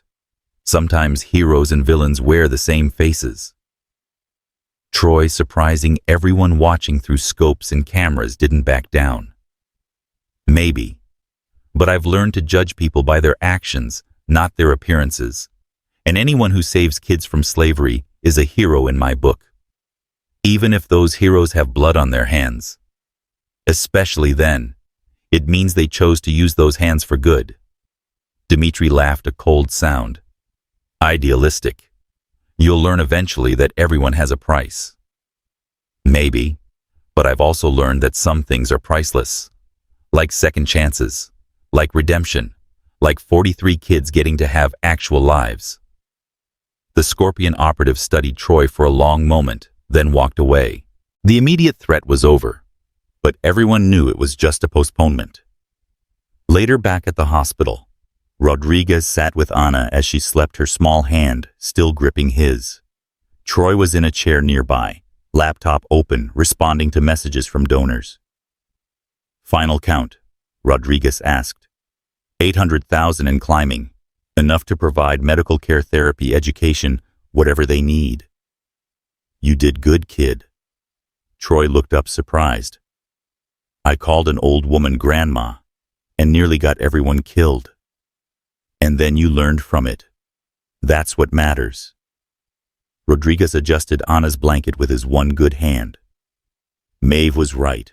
Real strength isn't about being perfect. It's about getting better. Is that why you stayed, even knowing they'd arrest you? Rodriguez was quiet for a moment. In Prague, we left people behind. Civilians who'd helped us, trusted us. They died because we followed orders instead of our consciences. I swore if I ever got another chance, I'd choose differently. And the others are making their own choices.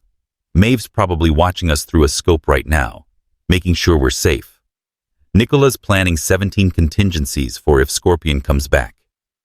Marcus is digging into their finances, looking for leverage. Petrov's hacking their communications. We're all choosing to be better than we were. Troy's phone buzzed a message from an unknown number. He showed it to Rodriguez, whose face went grim. The message was simple. The ghost who helps ghosts becomes a ghost himself. Choose wisely. They're threatening you now, Rodriguez said. Let them. Troy replied, surprising himself with his calm. I've already been humiliated, educated, and redeemed in the space of 48 hours. What's one more life-changing experience? Anna stirred in her sleep, mumbling something in Romanian. Rodriguez translated softly. She's saying, the angels are watching. She means you, all of you. Troy looked out the window at the city lights, knowing that somewhere out there, Ghost Unit was indeed watching, protecting, choosing to be better. Hey, Rodriguez, he said. That thing Maeve said about her tremor, how she works with it instead of against it. Yeah, I think that's all of us now. We're all damaged, all carrying tremors of one kind or another. But maybe that's what makes us strong enough to do this. Rodriguez smiled, the first genuine smile anyone had seen from him since Prague. Welcome to Ghost Unit Civilian Division. Is that a real thing? It is now. As the night deepened, the hospital room became a quiet sanctuary. Anna slept peacefully for the first time in months. Rodriguez kept watch, and Troy fielded messages from people wanting to help. Outside Ghost Unit maintained their vigil ready for whatever came next. The tremor in Maeve's hand marked time 4.7 seconds, steady as a heartbeat. Through her scope, she watched Troy show Rodriguez something on his laptop. The GoFundMe had passed $1 million. "Good work, kid," she murmured, though he couldn't hear her. The battle with Scorpion wasn't over, might never truly be over. But tonight, they'd won something more important than a tactical victory. They'd proved that broken people could choose to heal that strength, could emerge from weakness, that even ghosts could find redemption. And somewhere in Prague, someone was watching the live streams, seeing Ghost Unit's evolution and making plans. Because some wars never really end. They just pause between battles. But that was tomorrow's problem. Tonight, 43 children were safe. A young man had found his purpose, and Ghost Unit had remembered why they'd become soldiers in the first place, to protect those who couldn't protect themselves. The tremor continued steady and reliable. 4.7 seconds. Maeve had learned to work with it, just as they'd all learned to work with their damage. Perhaps that was the real lesson. Not that strength meant being unbreakable, but that it meant continuing the mission even after you'd been broken. 6 months had passed since the night at the docks, and the shelter Colin Whitaker had promised was now a reality. The morning sun streamed through reinforced windows as Maeve walked through the converted warehouse, her tremor barely noticeable to those who didn't know to look for it. "Captain Arden." Anna ran toward her, speaking clear English, now her recovery nothing short of miraculous. The girl threw her arms around Maeve's waist, no longer the terrified child from the container, but still carrying shadows in her eyes that might never fully fade. "Just Maeve, sweetheart," she corrected gently, though she'd given up hope of anyone actually listening. To the 43 children living in the shelter, she would always be captain. Rodriguez emerged from the physical therapy room, his prosthetic arm now a high-tech model paid for by the GoFundMe that had eventually reached $3 million. "Morning brief in 5, he said, which was code for Ghost Unit needs to talk. The secure room was hidden behind what looked like a supply closet, soundproofed and electronically shielded. Marcus, Nikola, and Petrov were already there along with Troy, who'd somehow become their unofficial 6th member. "Scorpion's moving," Petrov announced, without preamble, pulling up satellite imagery on the wall screen. "Dmitry Volkov just entered the country through Seattle. Private jet, diplomatic papers, the works." "He's coming for the anniversary," Nicholas said with certainty. 6 months since we resurfaced. In the old days, that was always when accounts came due." Troy looked up from his laptop, where he'd been managing the shelter's legitimate operations. "Should we evacuate the kids?" "No," Maeve said firmly. "We run. Now we'll be running forever. Besides, Dmitry made his point 6 months ago. He could have acted but didn't. This is something else."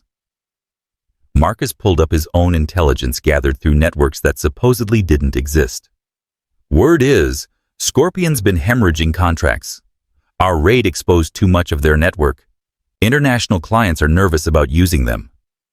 "So they're desperate," Rodriguez concluded.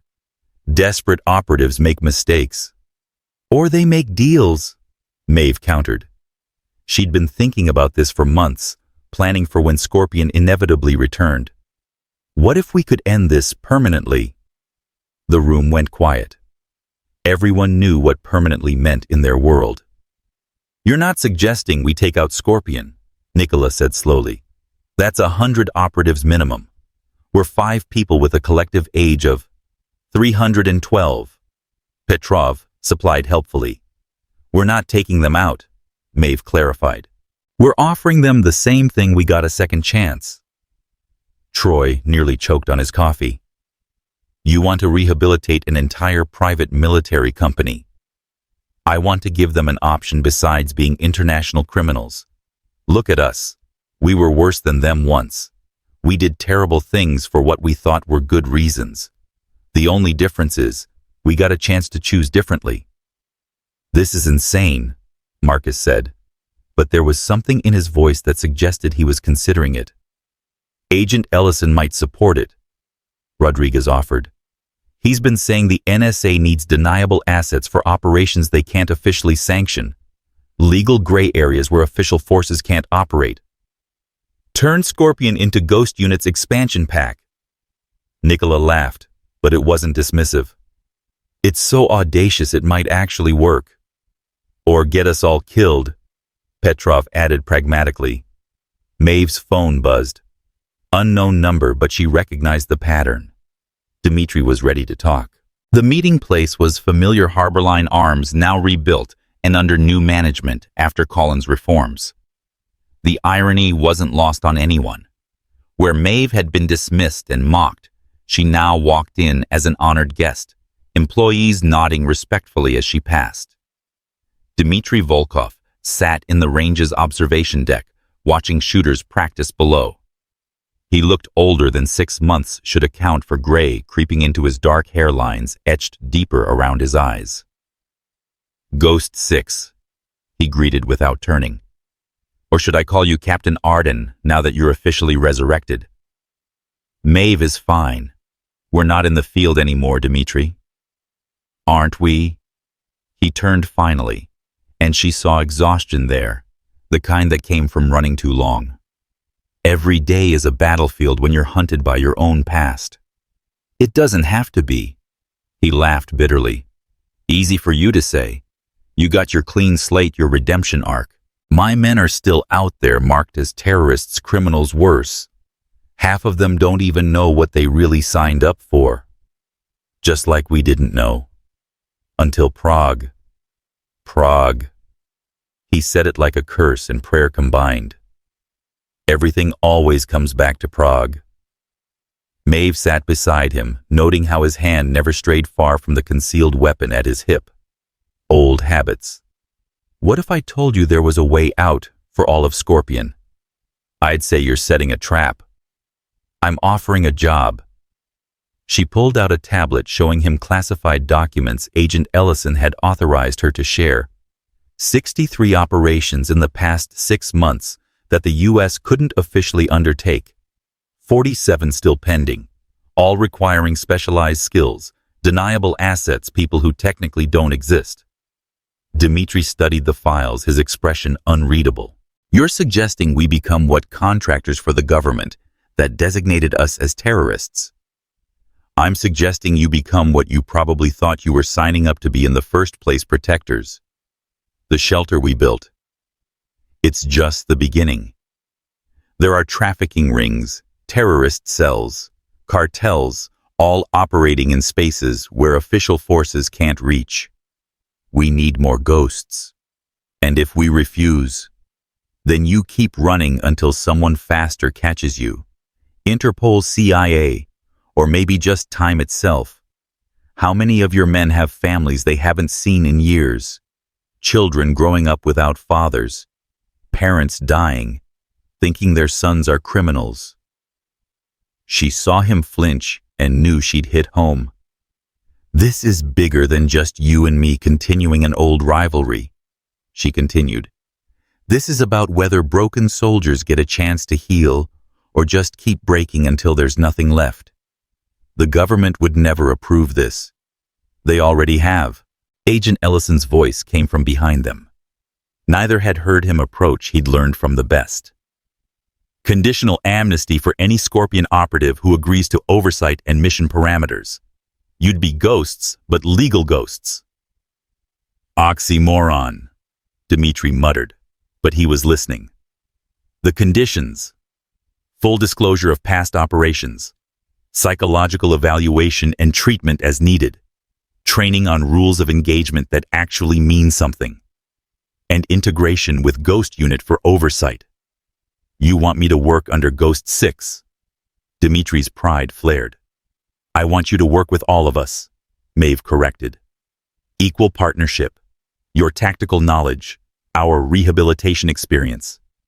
Together we could build something unprecedented, a private military company with a conscience. Dmitri stood pacing to the window. Below Troy was teaching a class on firearm safety, the same young man who'd mocked Maeve now patiently instructing others. That one, Dmitri said, pointing. He was the fool from the viral video. He was. Now he runs civilian support for 13 ongoing operations. People change, Dmitri, when given the chance. How many of my men are dead because of Prague? He asked suddenly. 17. Maeve answered without hesitation. She'd memorized every name. But 43 children are alive because we stopped running from Prague and started running towards something better. Pretty words.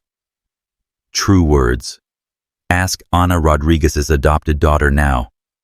Ask any of the kids we've saved in the past 6 months. Ask Troy, who went from mockery to meaning in one night. She stood facing him directly. Ask yourself what you'd rather die as a hunted terrorist or a hero whose work just happens to be classified. Dmitri's phone rang. He answered in rapid Russian, his face darkening. When he hung up, his hands were shaking. One of my men just got killed in Budapest. 23 years old. Joined Scorpion thinking he was serving his country, died, thinking he was a criminal. How many more before you say enough? Maeve asked gently. If we do this, if I need guarantees, protection for families' clean identities, for those who want out completely, and operations that actually matter. Done, done, and done, Agent Ellison confirmed. We've already prepared packages for 73 Scorpion operatives. The ones with families get priority placement, full reintegration support. You've been planning this. Since the night at the docks, Maeve admitted. We knew you'd come eventually. The only question was whether you'd come as an enemy or someone looking for the same thing we found: redemption. Dmitri turned to the range, watching Troy patiently correct a student's grip. That really is the same fool from the video. That's the same man who stood up to you at the pier, who chose to help despite having every reason to walk away, who proved that anyone can change if someone believes they're worth the chance. And you believe Scorpion is worth the chance. I believe soldiers who've lost their way deserve a compass. We can be that. Together.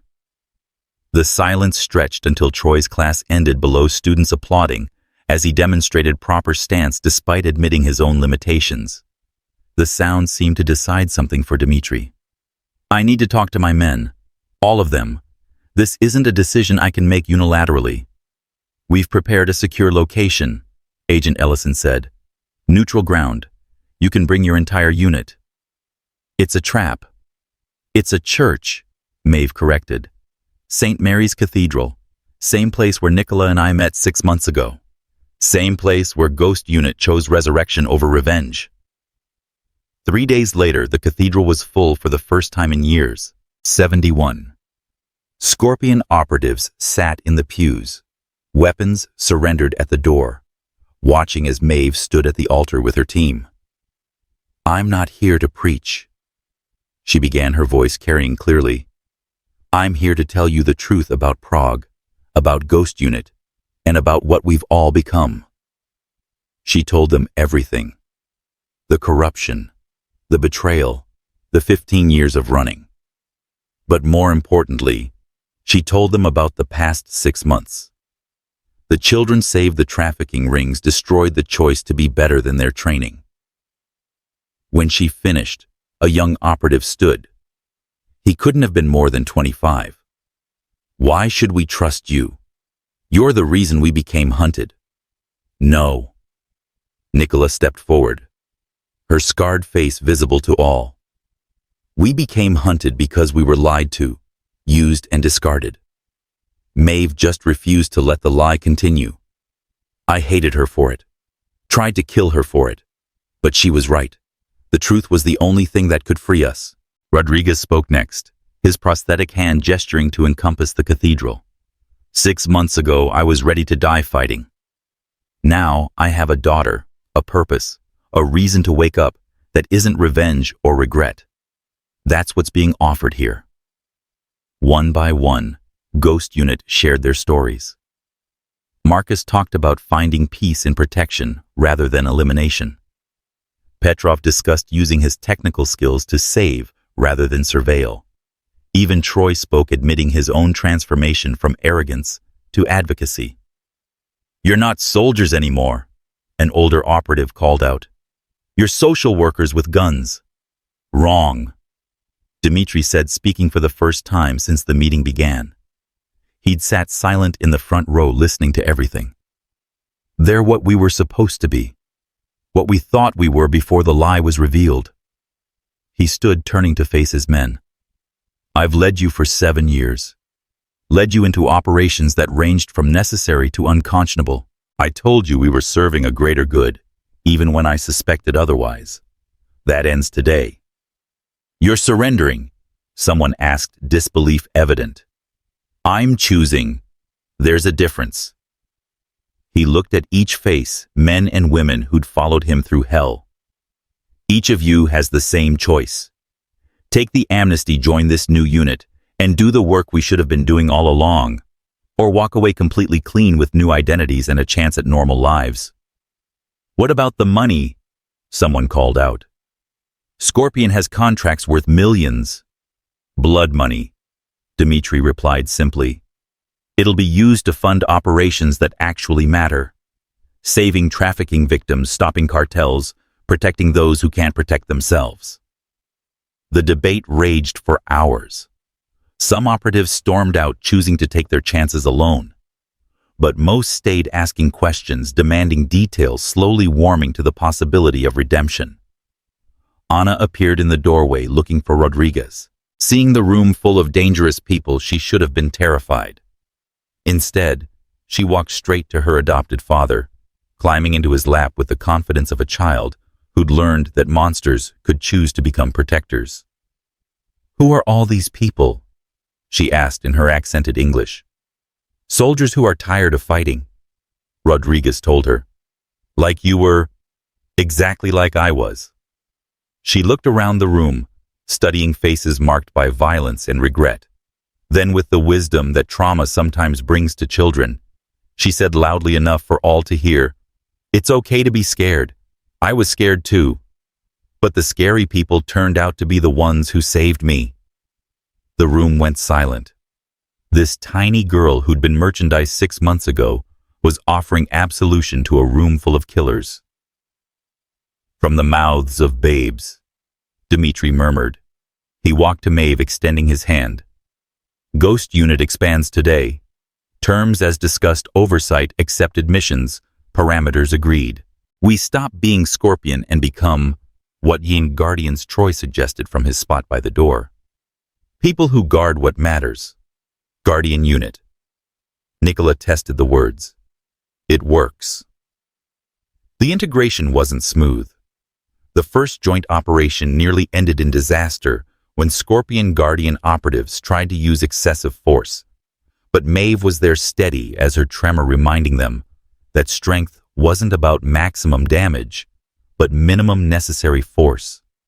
By the end of the first month, they'd successfully extracted 27 victims from a cartel operation without a single fatality on either side. Dmitri himself led the operation with Maeve, coordinating from Overwatch. "Clean," she said over comms, as the last victim was evacuated. "No bodies, no headlines, no trace." "Ghosts with a conscience," Dmitri replied. "Who would have thought?" The shelter expanded, using Scorpion's former resources to build facilities across the country. Troy managed the legitimate side while Guardian Unit handled the darker necessities. Agent Ellison provided missions, each carefully vetted to ensure they served justice rather than politics. 1 year after the night at Harborline Arms, Maeve stood in the same spot where Troy had mocked her. But now, the wall held a plaque. On this site, Captain Maeve Arden proved that strength comes not from perfection, but from perseverance. May we all learn to work with our tremors rather than against them. Troy stood beside her now, the shelter's executive director and part-time tactical coordinator. "Did you ever think it would become this?" he asked, gesturing to the transformed store that had become a training center for both civilians and operators. "No," Maeve admitted. "I just wanted to look at rifles." They laughed, but it was cut short by her phone buzzing. New mission. Children trapped in a cult compound, local law enforcement unable to act perfect for Guardian Unit. "Duty calls?" Troy asked. "Always. But it's not a burden anymore. It's a purpose." As she left, Maeve passed the range where Anna was taking her first shooting lesson, Rodriguez patiently teaching her the fundamentals. The girl who'd been cargo was becoming capable, strong, unbroken, despite everything. The tremor in Maeve's hand continued its rhythm, 4.7 seconds, reliable as sunrise. She'd learned to work with it, just as Ghost Unit had learned to work with their collective damage, just as Scorpion had learned to work toward redemption rather than revenge.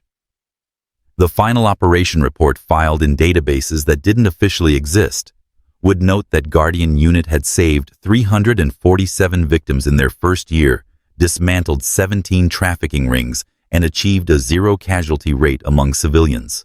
But what it couldn't capture was the deeper truth that broken soldiers had chosen healing, that mockery had transformed into respect, that ghosts had found a way to live again. Standing on the roof of the shelter that night, watching the city lights twinkle below, Maeve allowed herself a moment of satisfaction. The war wasn't over. It never really was. But the battlefield had changed. Instead of fighting for countries or causes or contracts, they fought for something simpler and infinitely more complex, the chance for people to become better than they were. Rodriguez joined her, Anna asleep in his arms. "She wants to be like you when she grows up," he said quietly. "God help her," Maeve replied, but she was smiling. Could be worse. She could want to be like Troy. They laughed, remembering the arrogant young man who'd called her grandma. He was in his office below, coordinating with Dimitri on the cult extraction proof that anyone could change if given the chance and the choice. "You know what the real victory is?" Rodriguez asked, shifting on his weight. "What? We're not ghosts anymore. We're visible, accountable, present. We exist." Maeve nodded, her tremor steady in the night air. They'd gone from shadows to substance, from haunted to hopeful, from operators to guardians. The transformation was complete, but the mission continued.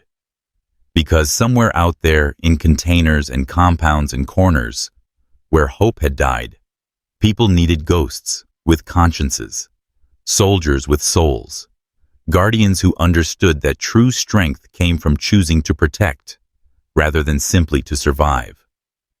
The tremor marked time, 4.7 seconds between shakes.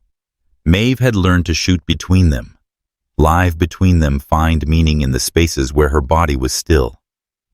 It was, she realized, a perfect metaphor for all of them finding strength, not despite their damage, but because of how they'd learned to work with it. As the night deepened and the city settled into sleep, Guardian Unit prepared for another mission. But this time, they weren't running from Prague or toward redemption. They were simply doing what they'd chosen to do, protecting those who couldn't protect themselves, one operation at a time, one saved life at a time, one second chance at a time. The story that had begun with mockery in a gun store had evolved into something none of them could have predicted, a legacy of transformation that would ripple through generations. Children like Anna would grow up knowing that even the scariest people could choose to be protectors. That strength wasn't about being unbreakable, but about continuing the mission after you'd been broken. And in Harborline Arms, where it all began, Troy stood before a new group of students, teaching them that real power came not from the weapon in your hand, but from the choice in your heart. Behind him, the plaque honoring Maeve caught the light, a permanent reminder that sometimes the most important battles are won, not with bullets, but with the decision to be better than you were yesterday. The tremor continued steady and sure. 4.7 seconds. The rhythm of redemption, the heartbeat of hope, the measure of heroes who'd learned that the greatest victory wasn't in never falling, but in choosing to rise each time you did.